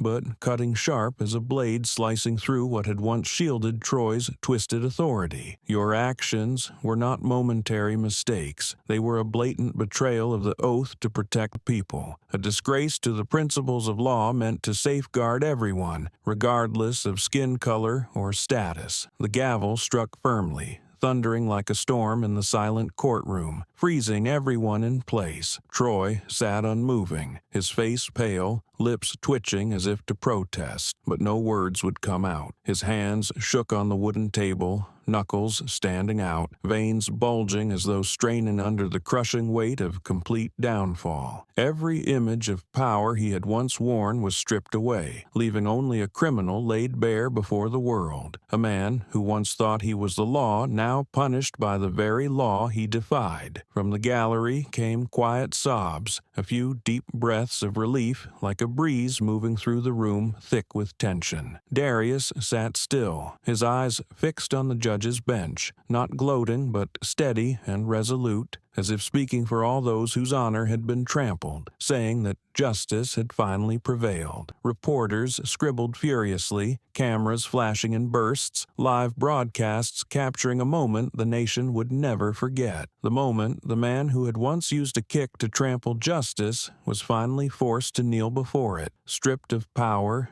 stripped of lies, left only with a heavy sentence and a truth carved deep into history, that justice, though bent, always finds a way to stand tall again. As the final strike of the gavel echoed, the sentence crashed down like lightning, tearing through the thick, tense air of the courtroom. Troy Hensley, silent until now, suddenly leapt to his feet, his face flushed with rage and despair, his voice erupting across the room and leaving everyone stunned. "I am the law here." He yanked against his handcuffs, eyes wild and lost like a man stripped of direction, his scream no longer the confident bark of someone towering above others, but the desperate howl of a cornered beast clinging to a shattered illusion of power crumbling beneath him. He wanted someone, anyone, to believe him, but the cold stares from the bench, the steel gaze of Darius, and the heavy silence of the gallery answered him clearly. His days of claiming to be the law were over. The judge lifted his head, his face unmoved by the outburst, eyes flashing sharp as a blade cutting through Troy's final delusions. His voice rang out, each word heavy and sharp as stones crashing down a cliff, leaving no room for doubt. No, justice is the law. The words reverberated, slamming against the courtroom walls, cutting through the jury box, past the flashing cameras, spilling beyond the cold walls like a declaration sealing the end of an era where violence and cover-ups once dared to define truth. For a few breathless seconds, the room fell into a suffocating silence. no one speaking, only the rattling clank of chains as two federal officers forced Troy back into his seat, making him face the weight of the sentence pressing on his chest like a boulder. Darius remained still, his eyes holding no triumph, only the calm of a man who had waited for this moment, not just for himself, but for everyone ever crushed beneath the abuse of power. Reporters slowly regained focus, pens scratching fast across paper, keyboards clattering, cameras flashing non-stop to capture the sight of a man who once claimed to be the law, now shackled, head bowed in total defeat. The judge's words repeated across live update, scrolling in bold across news broadcasts. No, justice is the law. The phrase instantly broke free of the courtroom, becoming a symbol of a historic day when millions who had lost faith in the law witnessed justice rise upright again, no longer bent by powerful hands. Outside the courthouse, the crowd that had gathered since early morning erupted in cheers rolling like ocean waves. Chants of "Justice for Darius" rose through sobs of families who had lost loved ones to police violence, while American flags waved high in the afternoon sun, reminders that freedom is not a gift handed down by the powerful, but a right held firm through truth and the courage of those who dare to stand up. Veterans in worn uniforms solemnly saluted Darius as he stepped onto the courthouse steps, no word spoken but eyes filled with respect and gratitude, as though a fragment of honor once smeared had finally been restored. The national anthem broke out from a small group near the barricades, offbeat at first, but swelling into a single, powerful chorus needing no instruments, every word ringing under the open blue sky as if carving the true meaning of freedom and justice back into the air. Across social media platforms, the image of the flag flying high above the courthouse spread millions of times in minutes, captioned with words short but unshakable. Justice is the law. No one stands above truth. Today, we reclaim freedom. Live broadcasts showed Darius standing on the courthouse steps, eyes on the sea of people, his fists clenched in silent gratitude. The chants thundered like a shared heartbeat, mixing with cries, applause, and his name being called out as a living symbol of resilience and real justice prevailing. When the van carrying Troy rolled away under heavy escort, shouts for transparency, for dismantling cover-ups, for systemic reform rose louder than ever, signaling this was not an ending, but the start of a long road to ensure truth and justice would never again bend to anyone's hand. As the sun set, the American flag rippled against the blazing sky, a promise reborn between a people and their nation. Freedom and justice this time would be guarded, not by empty words, but by action and a faith rekindled in this very courtroom. The following morning, just hours after the historic verdict was delivered and the judge's words echoed across the nation, the Federal Department of Justice held an unprecedented press conference. The briefing room was packed with reporters from around the world, dozens of cameras broadcasting live as the Attorney General stepped up to the podium, his face stern, but his eyes lit with unwavering determination. His voice rang out clear, each word hammered into history. We are officially launching a full-scale investigation into the local police system connected to the Troy Hensley case and its network of violence cover-ups. Every individual who used their power to conceal crimes, regardless of rank or position, will answer to the law. As his words fell, a long list of more than 10 names appeared on the giant screen behind him. Officers once considered pillars of the department, now charged with abuse of power, destruction of evidence, and shielding brutality. Arrests were carried out immediately that same morning, images of officers in handcuffs being led out of their offices flooding every TV channel and social media feed, each photo and video a stark warning that the era of silence protecting tyrants was over. Crowds gathered outside police headquarters erupted in cheers as those who once made them live in fear now bowed their their heads before justice, chants of "no one is above the law" booming like rolling thunder, reclaiming a long-stolen faith that was finally returning. At the same time, a series of emergency measures was announced to protect citizens' rights, especially those of people of color who had long been the most vulnerable targets of abuse. The Department of Justice released a draft reforming procedural standards, explicitly mandating that all suspects be treated humanely, every use of force be monitored and recorded, and every citizen's complaint be processed transparently and entered into a federal system to prevent deletion or alteration. Law enforcement agencies were ordered to install additional surveillance cameras in interrogation rooms, holding cells, and throughout suspect transport to ensure no act of brutality could hide under the shadow of power again. An independent commission, led by human rights attorneys and former judges, was established with authority to investigate any case involving police misconduct, closing every loophole that had once allowed another Troy Hensley to exist. The news spread rapidly across media platforms, millions sharing it and expressing relief that, for the first time, real action was being taken to end a fear that had haunted vulnerable communities for decades. In black neighborhoods, community gatherings were held overnight to discuss the sweeping changes, many breaking into tears, thinking of loved ones lost to senseless violence, believing that had these measures existed earlier, countless lives could have been saved. Veterans who had served alongside Darius spoke on national broadcasts, affirming that justice was not just a verdict against one man, but a commitment to fixing the system that let brutality thrive. One silver-haired veteran said, "Live on air," his voice heavy with emotion. "We once risked our lives to protect freedom for everyone. It's heartbreaking that people came to fear those meant to protect them. But today, there's hope that this will never happen again." Across the country, police academies convened emergency seminars, instructors requiring cadets to read the full case files and verdict of Troy Hensley, as a stark lesson on the consequences of power abused, a reminder that a gun and a badge never grant the right to trample another's dignity. The nation's atmosphere remained tense, but for the first time in years, within the chaos, a glimmer of light appeared, a sign that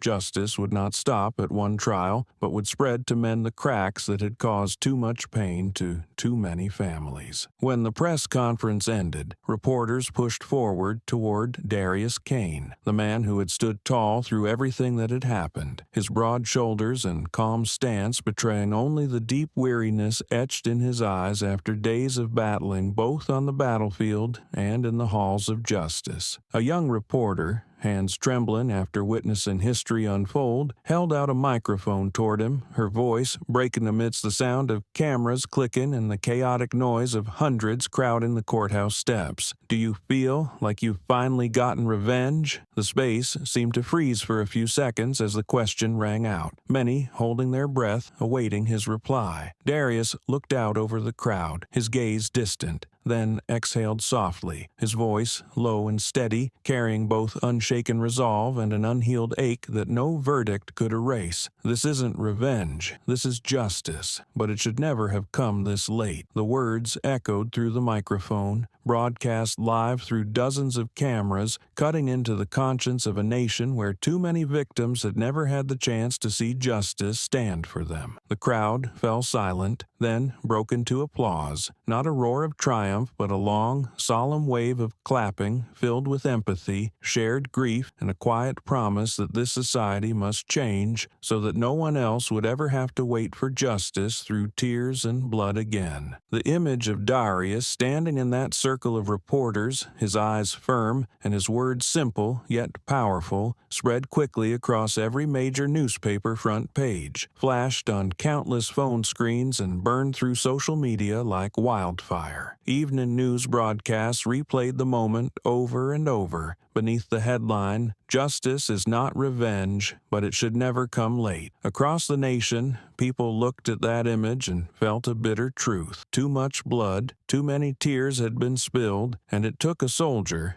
once sworn to defend his country, being struck down in a courtroom before society dared to face the wound named abuse of power and injustice. In televised debates, legal experts, human rights activists, and families who had lost loved ones to police brutality all agreed that Darius's words spoke for millions of other voiceless victims. They reminded everyone that justice must never hinge on luck, must never arrive only after faith and dignity have been torn apart, and that the entire system carries the duty to ensure no one else is forced to walk that same painful road. In schools, many teachers played the clip for their students, explaining that power always comes with responsibility, that laws are not there to shield a select few in uniform, but to protect everyone, regardless of skin color, status, or past. On military bases, young soldiers watched the video in silence, feeling deeply that their sacrifices could not be forgotten or trampled by those who twisted the law into a weapon of violence. In neighborhoods long terrorized quietly by abuse of power, people embraced each other as Darius's words echoed like a promise that, from now on, their voices would be heard, that justice would no longer come too late. The image etched itself into America's collective memory, not as a simple moment of triumph, but as a harsh mirror forcing everyone to confront the system of power and the duty of those entrusted with it, to ensure that the law could never again be turned into a tool for tormenting human lives.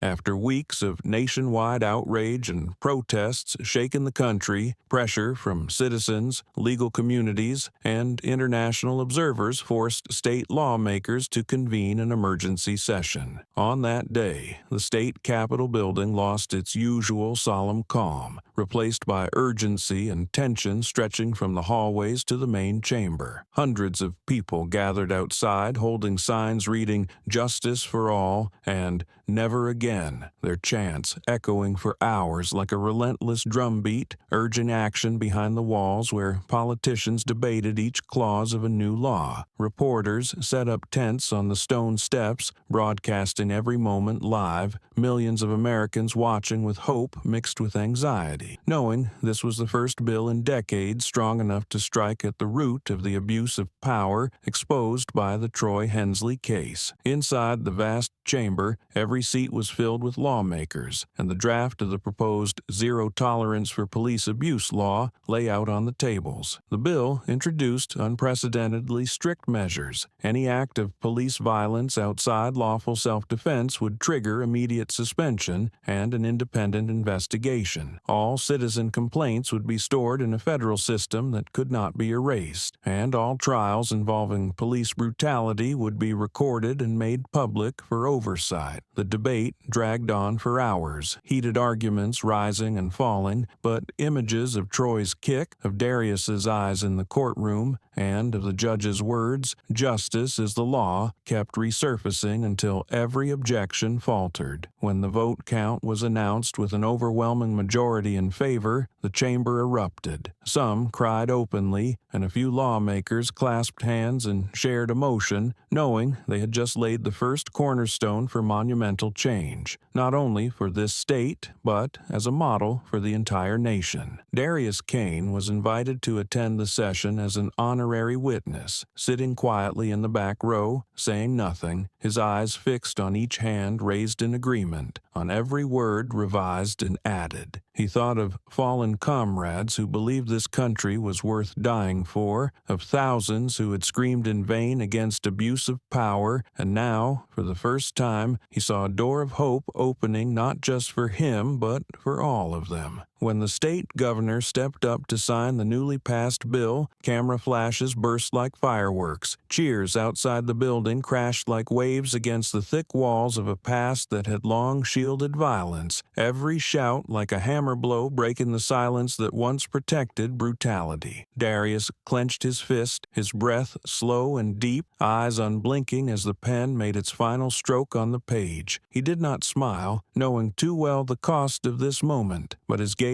burned steady and bright like a flame, swearing to guard what had just been established to ensure justice would never arrive late again. When the signing ceremony ended, Hundreds of citizens remained outside the state capitol building, their eyes fixed on the lit windows where they knew a new chapter had just been written for the future of justice. Darius Kane stepped onto the stone steps to thunderous cheers, his face briefly showing the exhaustion of a man who had walked a long road filled with loss and pain. Yet in his eyes burned a light that nothing could extinguish, the light of a faith in justice reborn after countless times it seemed lost. Reporters pushed forward with microphones, the crowd falling silent, waiting to hear final words from the man who had become a symbol of resolve and courage. Darius looked straight into the sea of faces, his voice deep and steady, not raised, yet each word landing like an indelible mark on every heart. One kick cannot erase faith in justice, but it forces us to rebuild its foundation. The words echoed through loudspeakers, carried to packed streets where people watched live, traveling beyond the square into millions of homes across the nation via TVs and phones, not just as a speech, but as a shared promise that the time to turn away from injustice had truly begun. The atmosphere erupted after that moment, waves of applause rolling louder than the wind whipping through the American flags fluttering high above. Faces that for weeks had been lined with pain and anger now shone with hope, tears streaming as smiles returned, as if Darius's words had soothed part of the wound they had carried for years, witnessing friends, family, neighbors suffer injustice without consequence. Among the crowd, old veterans saluted Darius, mothers holding children clutched their tiny hands and whispered that they would grow up in a fairer world. Young people raised never again signs high like an oath that they would not let a dark history repeat. Television cameras swept over every face, capturing the moment a wounded community finally saw light at the end of the road, a moment when hope was no longer distant but real, being built with law, with truth, and with the strength of those who dared to stand against the darkness. Darius stood silently a moment longer, his gaze sweeping over each face in the crowd as if engraving this image in his memory, a reminder that this journey was not just for him, but for all of them, for those who had fallen and for generations yet to be born. He nodded slightly, his hands clenched as if vowing not to stop until the foundation of justice was rebuilt stronger than ever. As he stepped down a few more stone stairs, chants of "Justice, justice for all" rose louder, blending with the drums and the sound of flags whipping in the wind under a sunset painted red across the sky, leaving behind an image no one could forget. A soldier emerging from the battlefield, scarred by violence yet standing tall among the crowd, giving them back their faith in justice, and in return, receiving the blazing hope in the eyes of thousands determined to protect that sacred value today and for all time to come.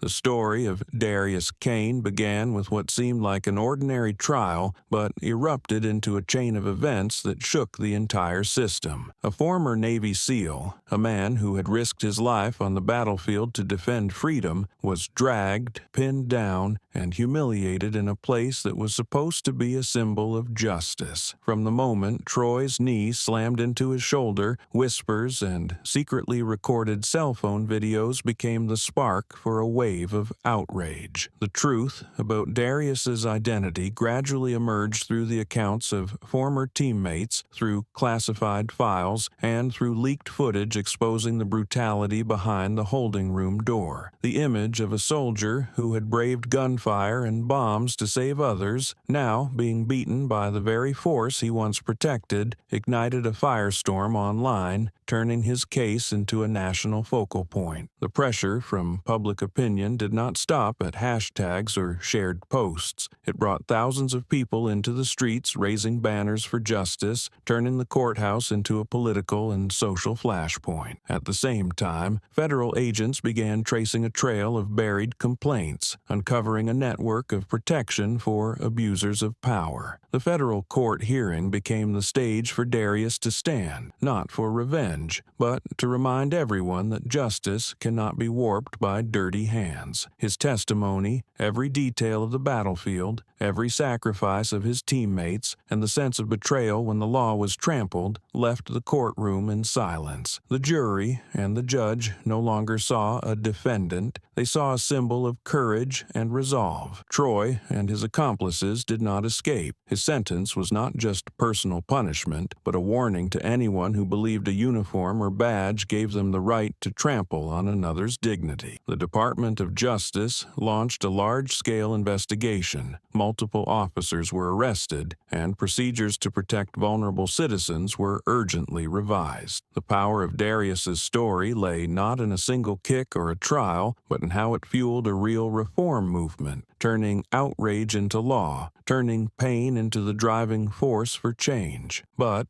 Darius understood that this victory did not mean the end of injustice. He chose to step into the places that most needed to hear the truth: police academies, auditoriums filled with law students, and communities that had long stayed silent in the face of injustice. At the largest police academy in the state, he stood before hundreds of recruits, telling his story not with bitterness, but with sharp, direct words. He stressed that a badge and a gun are not licenses to humiliate people, and that if they could not understand this, they were unworthy of the uniform. It was not a threat, but a warning, a moral line that anyone wishing to keep their place in law enforcement must etch into their conscience. The lesson from Darius's story is not only for police or officials, but for everyone. It is a reminder that justice cannot stand on its own without people willing to pay the price to defend it. Silence in the face of injustice is the fertile ground in which injustice grows, and sometimes a single act of standing up, a single word spoken aloud, can spark an entire reform. Darius did not demand that everyone become heroes, but he showed that courage begins with refusing to bow to what is wrong, no matter who it comes from, no matter if the price is freedom,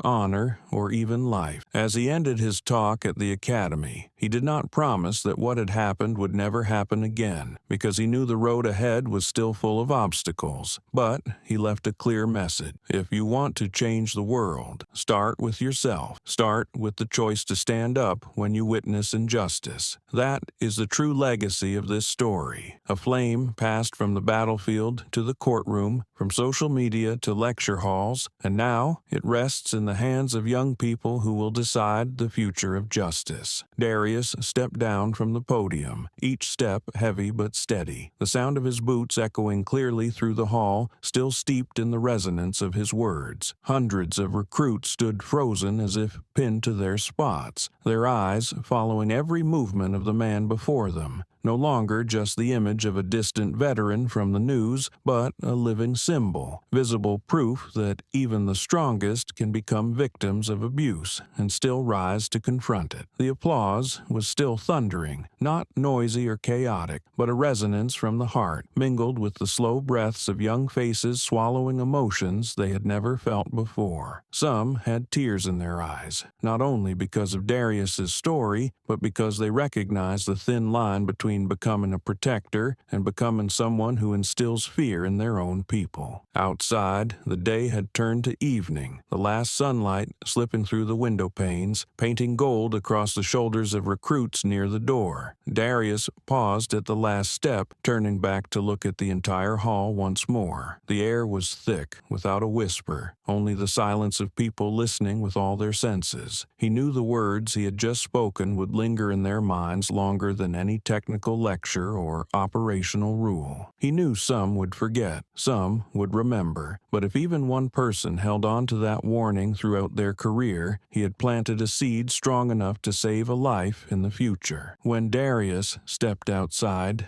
the cold winter wind touched his face, carrying an oddly refreshing feeling. Not because he had said what he wanted to say, but because he saw in the crowd moments ago there were eyes that had changed. A group of recruits ran after him to shake his hand, their grip firm, not to show strength, but to convey respect. One young man, still green, looked Darius in the eye and said he would carry his words for life. In that moment, Darius did not answer right away. He simply placed a hand on the young man's shoulder and nodded slowly, like a soldier passing the flag to the next generation. The path from the academy to the parking lot stretched ahead, lined with trees stripped bare of leaves, like old comrades who had seen many winters pass and still stood there, weathering the elements. Darius slowed his pace, letting the last echoes of applause fade into the open air, letting his heartbeat sync with the soft whistle of wind through the branches. He remembered the faces that had shed tears when he spoke of the battlefield, of the moment justice was trampled, and of the limits of power. Those memories were not meant to stir pity, but to remind them that corruption can creep into anyone who forgets the true purpose of the badge on their chest. Reaching his car, Darius stopped, leaned against the door, and looked up at the sky deepening into a dark shade of purple. In the fading light of day, he wondered if the words he spoke today would truly change anything. He knew one speech could not instantly wash away problems that had existed for decades, but he believed in the power of moments of awakening. Long ago, on a harsh battlefield, he had survived because of a single correct decision made in an instant. And now, in a different battlefield, the battlefield of morality and justice, he hoped each recruit would remember and make the right choice when their moment came. When he started the engine,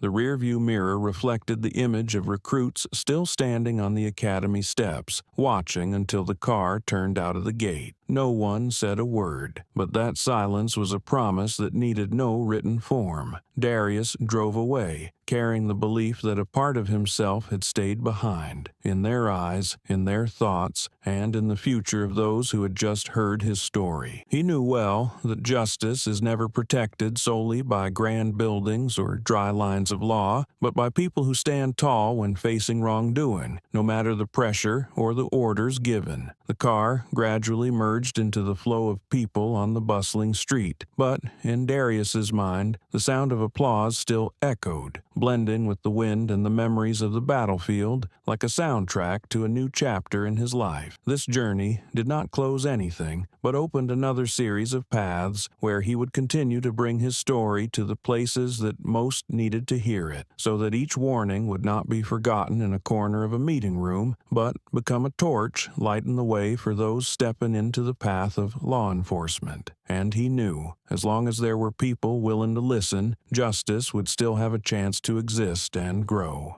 The wind from the sea carried a salty dampness across the cemetery, making the small flags on the graves tremble as if sending a message only those who had been on the battlefield could fully understand. Darius stood still, his boots planted firmly on the ground, listening to the fluttering flags blend with the rustle of leaves, all reminding him that his war had never truly ended. Each gust was an unkind reminder that the enemy did not always wear a uniform or carry a gun. Sometimes it hid in polished suits and legal texts that seemed fair, yet were bent to serve the powerful. He bowed his head slightly, his hand touching the flagpole beside the headstone, feeling the worn fabric and faded stitching weathered by sun and rain. That touch tightened his chest, not from weakness, but from the growing weight of responsibility pressing in on him. Images of fallen comrades flashed through his mind, each face sharp and clear, some with gentle smiles, others with eyes that sparkled before every mission, all now reduced to cold names etched in stone. He wondered what they would think if they were alive, seeing a man like him who once risked his life to hold every inch of ground on distant battlefields, now standing in a courtroom against those wearing the uniform meant to uphold the law. The irony cut like a blade, but instead of letting it destroy him, Darius turned it into fuel to keep the fire of determination burning. He lifted his gaze toward the pale gray sky, his eyes deep and lit with a hard glint anyone could recognize as belonging to someone who had decided never to back down. That resolve did not come from a sudden burst of anger, but from years of surviving on the edge between life and death, from long days guarding remote outposts, from moments of carrying his last surviving comrade back to the homeland. Every lesson from the battlefield now guided him in daily life to protect those who could not protect themselves. For Darius, this was not an optional duty, but an unbreakable vow, one he had made beside the graves of his brothers in arms, before flags waving in the wind, and before his own conscience. He stepped away from the rows of graves, yet each pale stone seemed to pull him back, forcing him to remember every face, every story. He knew well that beyond this place, many innocent people were enduring injustice, crushed under the weight of the powerful, most of them never given the chance to speak. He could not save them all, but he could be the voice for those who had lost theirs. To him, protection was not only the act of using physical strength against violence, but also the courage to stand before a crowd and say what many others would not dare to say. The wind surged harder, carrying the earthy, slightly acrid scent of grass and freshly turned soil. The sensation brought back memories of early morning patrols in the cold fog, when every sense had to be sharpened to detect the slightest movement nearby. Now, instead of hunting threats from afar, he hunted truths hidden in the shadows of the system. That shift did not make him feel weaker. On the contrary, it gave him a clearer purpose than ever before. He understood there would be a price to pay, perhaps his reputation, his personal safety, even his life, but it was a price he was willing to pay if it meant gaining even a fragment of true justice. Before leaving the cemetery, he turned for one last look at the row of graves. The flags still rippled in the wind, like the watchful eyes of those who had fallen. He felt a connection beyond words, an invisible thread binding him to the responsibility of continuing the path they had left unfinished. As he stepped through the gate, his eyes were no longer wet with pain, but lit with a resolve now fully formed. He would fight until these flags symbolized only pride, no longer serving as reminders of wasted sacrifice. In that moment,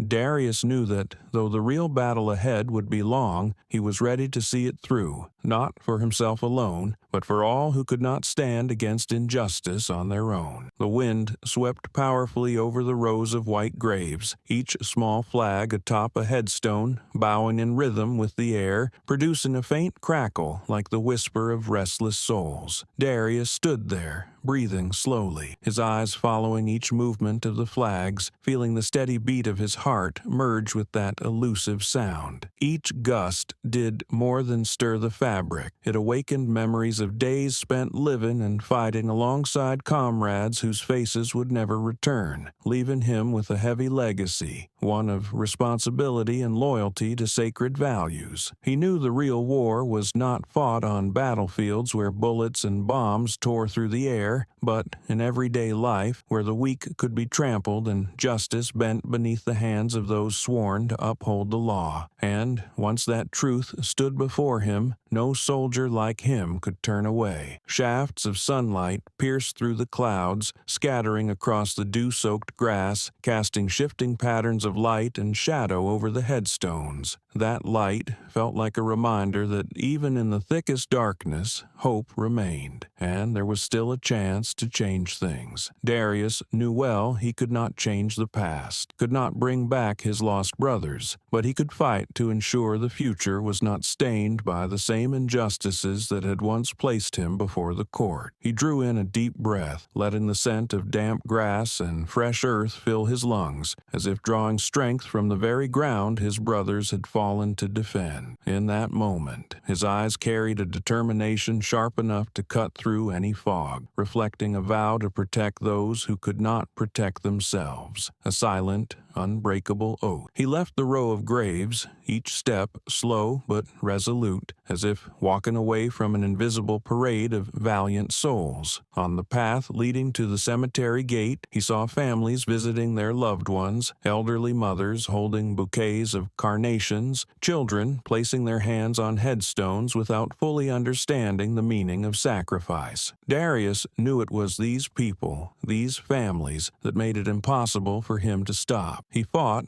not only for himself or his comrades, but for future generations, so they could live in a society where honor was not buried under forged files, where justice was not bought with power or silence. He had seen too many desperate eyes of those wronged, and it was those eyes that gave him orders stronger than any military command he had ever received. Passing through the black iron gates of the cemetery, he felt a strong gust of wind rush in, tossing the strands of hair at his temple and whipping the flag in his hand violently. In that moment, Darius felt the strength of those who had passed, as if they were handing him the flame to continue down the path. That path would be full of trials, tense court hearings, anonymous threats, shadowy forces trying to silence his voice. But he was no stranger to danger, and more importantly, he understood that silence now would mean betrayal. He would not betray those who believed in him, and he would not allow those who had trampled the law to remain in the shadows. The day edged toward evening, clouds drifting slowly as the sunset painted the western sky in red. That light was brilliant yet fragile, like justice. If left unprotected, it would fade under the weight of injustice and greed. Darius clenched his fist, feeling each vein rise like proof of the inner strength surging within him. He did not know where the future would take him, but he knew one thing with certainty: there would be no retreat. Every step he took, every word he spoke, would be part of an unyielding fight against those who abuse their power to oppress. And as he walked away, his silhouette merged with the crimson of the sunset, like a promise to the graves behind him. This fight, I will see it through to the end.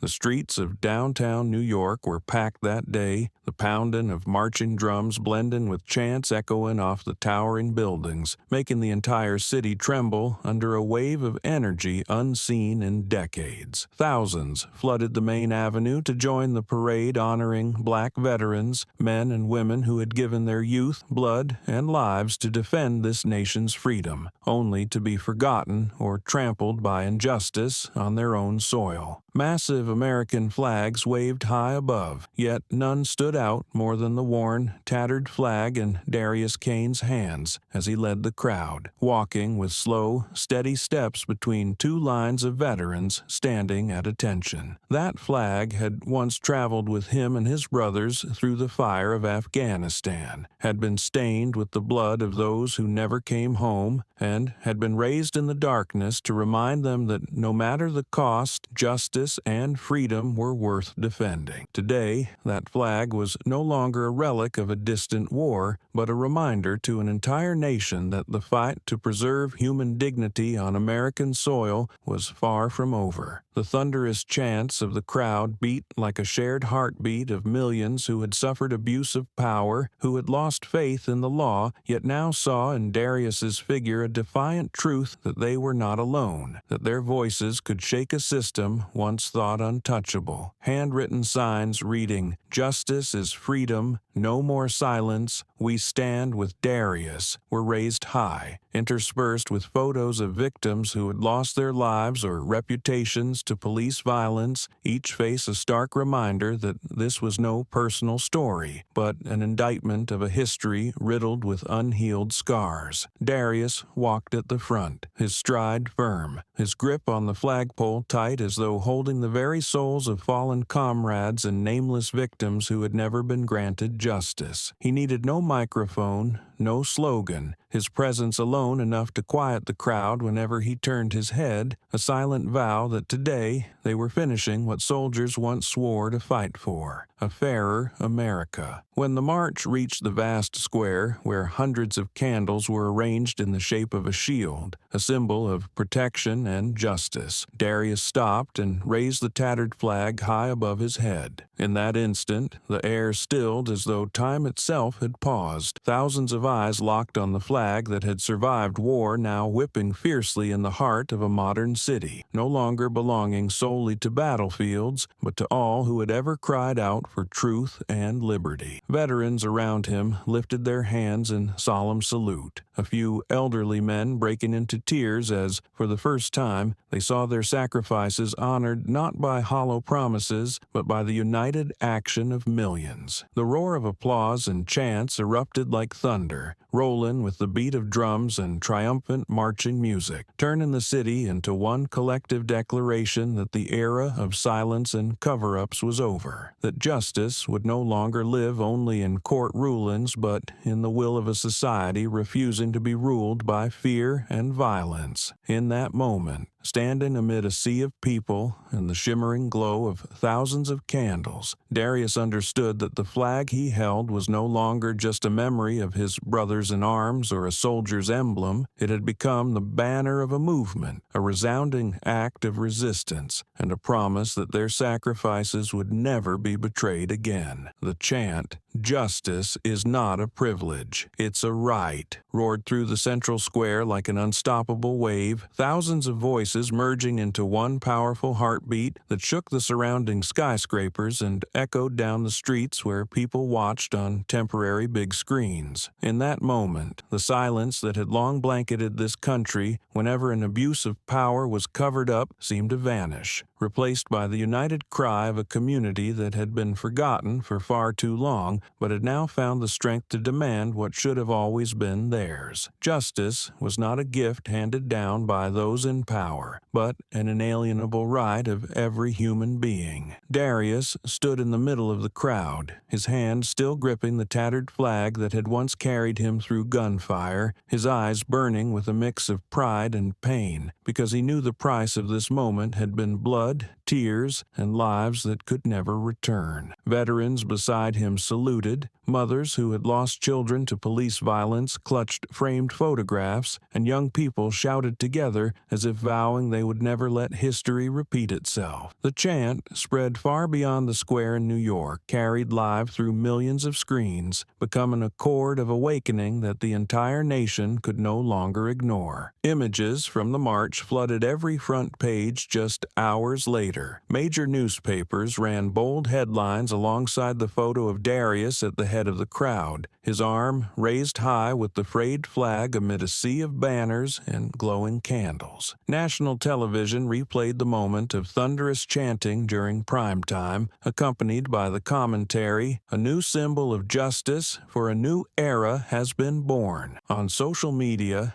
millions of posts shared videos of the crowd chanting those words, each sharing a declaration that this voice could never again be silenced. In the most remote corners of the country, communities that had long felt voiceless began gathering, raising the same slogan, holding the same belief that they were no longer alone, that justice was no distant dream but a right they could protect together. International outlets reported on the march as well, calling it a historic turning point for a nation once proud to be a beacon of freedom, now forced to face itself and rebuild the foundation of justice long warped by power and fear. From that day on, the image of Darius holding the torn flag high above the crowd, beneath signs reading, "Justice is not a privilege, it's a right," hanging across the square became one of the most shared photographs of the decade. It appeared on magazine covers, in street murals, at human rights rallies and legal reform conferences, printed on T-shirts, flags, and even in textbooks for future generations. The symbol had outgrown the story of a soldier beaten in a courtroom, becoming a permanent reminder that justice could never depend on the mercy of any individual or institution, that every citizen had the right to demand and defend it as an inseparable part of human dignity. And, in the hearts of millions of Americans, especially those from communities once trampled underfoot, that moment carved itself in stone as a promise that they would keep shouting those words until no one could ever again be stripped of the justice that had been theirs since birth.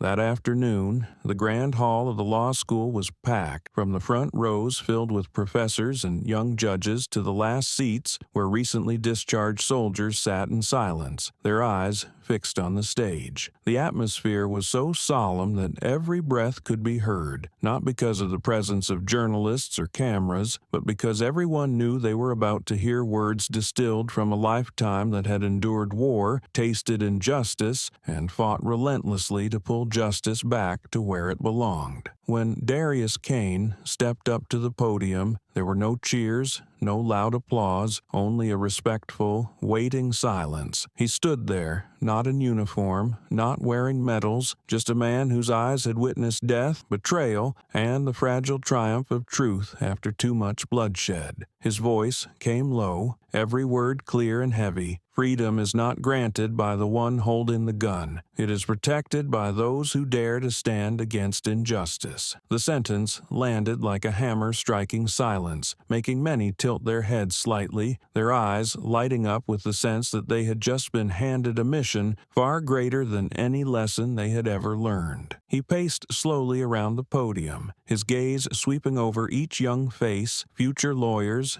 judges, and those preparing to don uniforms to uphold social order. Bullets can enforce silence, but they can never hold justice, Darius continued, his voice hoarse, shaped by countless vows made on battlefields and in courtrooms. He spoke of fallen comrades who had believed their sacrifices would build a country where laws were fair, where people would not be forced to kneel under violence. He recalled the dark weeks when he himself had been struck down in a courtroom, treated as if he had no worth, and had fought to the very end to force society to look at the truth. Justice is not a privilege, it is a basic human right, and every person sitting here has a duty to protect it, with words, with actions, and with the courage to stand up when power goes astray. These were not lofty words of a speech, but a sharp blade cutting through indifference, awakening a sense of duty in every listener. The air in the hall grew dense with focus, eyes glistening red, hands clutching notebooks tightly as emotions surged. Darius paused briefly,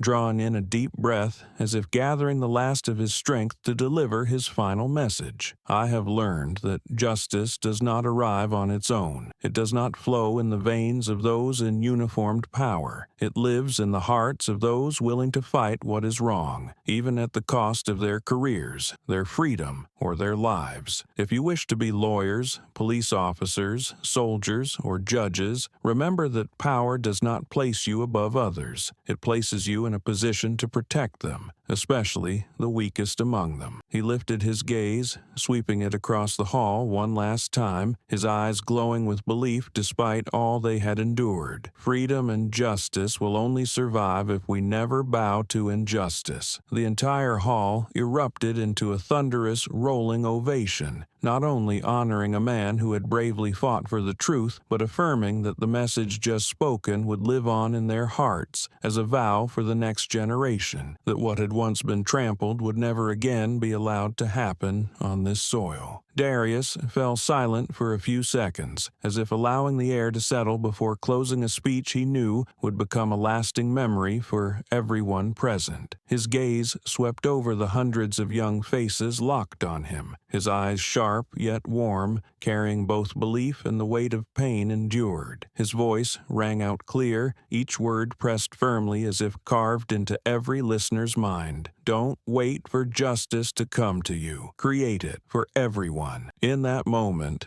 the stillness in the hall shattered. His words, not just a message, but a call to action, a command from the heart sent to those who would one day hold the scales of justice. He added no grand phrases, only met each person's eyes, as if passing on a share of responsibility and a spark of the fire he had carried through years of battling injustice and fear. He knew well that justice was no miracle handed down by the powerful. It had to be built day by day, action by action, by those brave enough to speak the truth and defy wrongdoing even when the entire system turned its back on them. The hall stayed silent for a few seconds after those words, as if every soul was letting them seep deep into their bones. Then, suddenly applause broke out from the back rows, spreading, growing louder and steadier like thunder, heralding a coming storm of change. Hundreds stood, no command given, only a shared vow not to let this story repeat, not to let anyone else bear the pain Darius and thousands of other victims had endured. The applause roared on, mingling with quiet tears streaming down the faces of some students and young soldiers, people who had just felt, with aching clarity, that justice was no abstract concept from textbooks, but a responsibility they must carry for life. Many raised their hands high, pledging to him and to themselves that they would not forget this moment, that they would become a shield for truth and the vulnerable, that the silence which once let darkness reign would never be allowed to return. Darius looked out at the charged crowd, his lips curving into a gentle smile while his eyes still burned with determination. He felt the power emanating from those before him, a strength born not of authority or weapons, but of unity, of faith that every individual could help make the world better. As the applause faded, he nodded in silent thanks, then stepped down from the podium with steady strides, leaving behind the echo of a collective promise newly forged. The hall remained standing for several beats longer, many exchanging resolute glances as though together they had just laid the foundation for a future where justice was no luxury to be awaited, but a right built and defended daily by all who had the courage to never bow to injustice. In the days following the speech at the law school, the name Darius Kane was no longer tied only to a trial that had shaken the nation, but had become a symbol of steadfastness and defiance against the darkness of power. His journey began from a moment that seemed small yet humiliating, when a single kick and cruel words in the middle of a courtroom cracked the very foundation of the justice society had trusted. From there, Darius endured a relentless struggle, not just for his own dignity, but for all whose voices had been crushed by violence and prejudice. Witness statements, a federal investigation, tense hearings, and the historic conviction of Troy Hensley and the network that shielded him ignited a storm of awakening across America, driving millions to rise for truth and forcing the legal system to look at itself and repair what had rotted in silence for so many years. However, those victories could not erase the pain that Darius and the community he represented had endured, the scars carved into his memory from the battlefield, from watching comrades sacrifice themselves for an ideal they believed to be untouchable. He understood that justice was not an abstract concept. It lived in every action, every word, every decision to stand on the side of what was right despite danger and loss. Through his own story, Darius had pulled society out of its silence, forcing people to re-examine the true meaning of power, of responsibility when wearing a badge and holding the law in their hands. From courtrooms to the streets, to police academies and university lecture halls, his message spread, reminding everyone that freedom and justice did not exist thanks to the mercy of the powerful, but through the courage of those willing to rise against what was wrong. The story of Darius Kane left deep lessons. It showed that even in a system built to protect people, the darkness of prejudice and abuse of power could seep in, turning the law into a weapon of oppression. Yet, even in that darkness, the light of truth and courage could still ignite if someone dared to pay the price to defend it. Justice did not exist on its own. It needed people as steadfast as Darius, communities that refused to be silenced, and a society brave enough to admit mistakes and change what had decayed at its roots. Above all,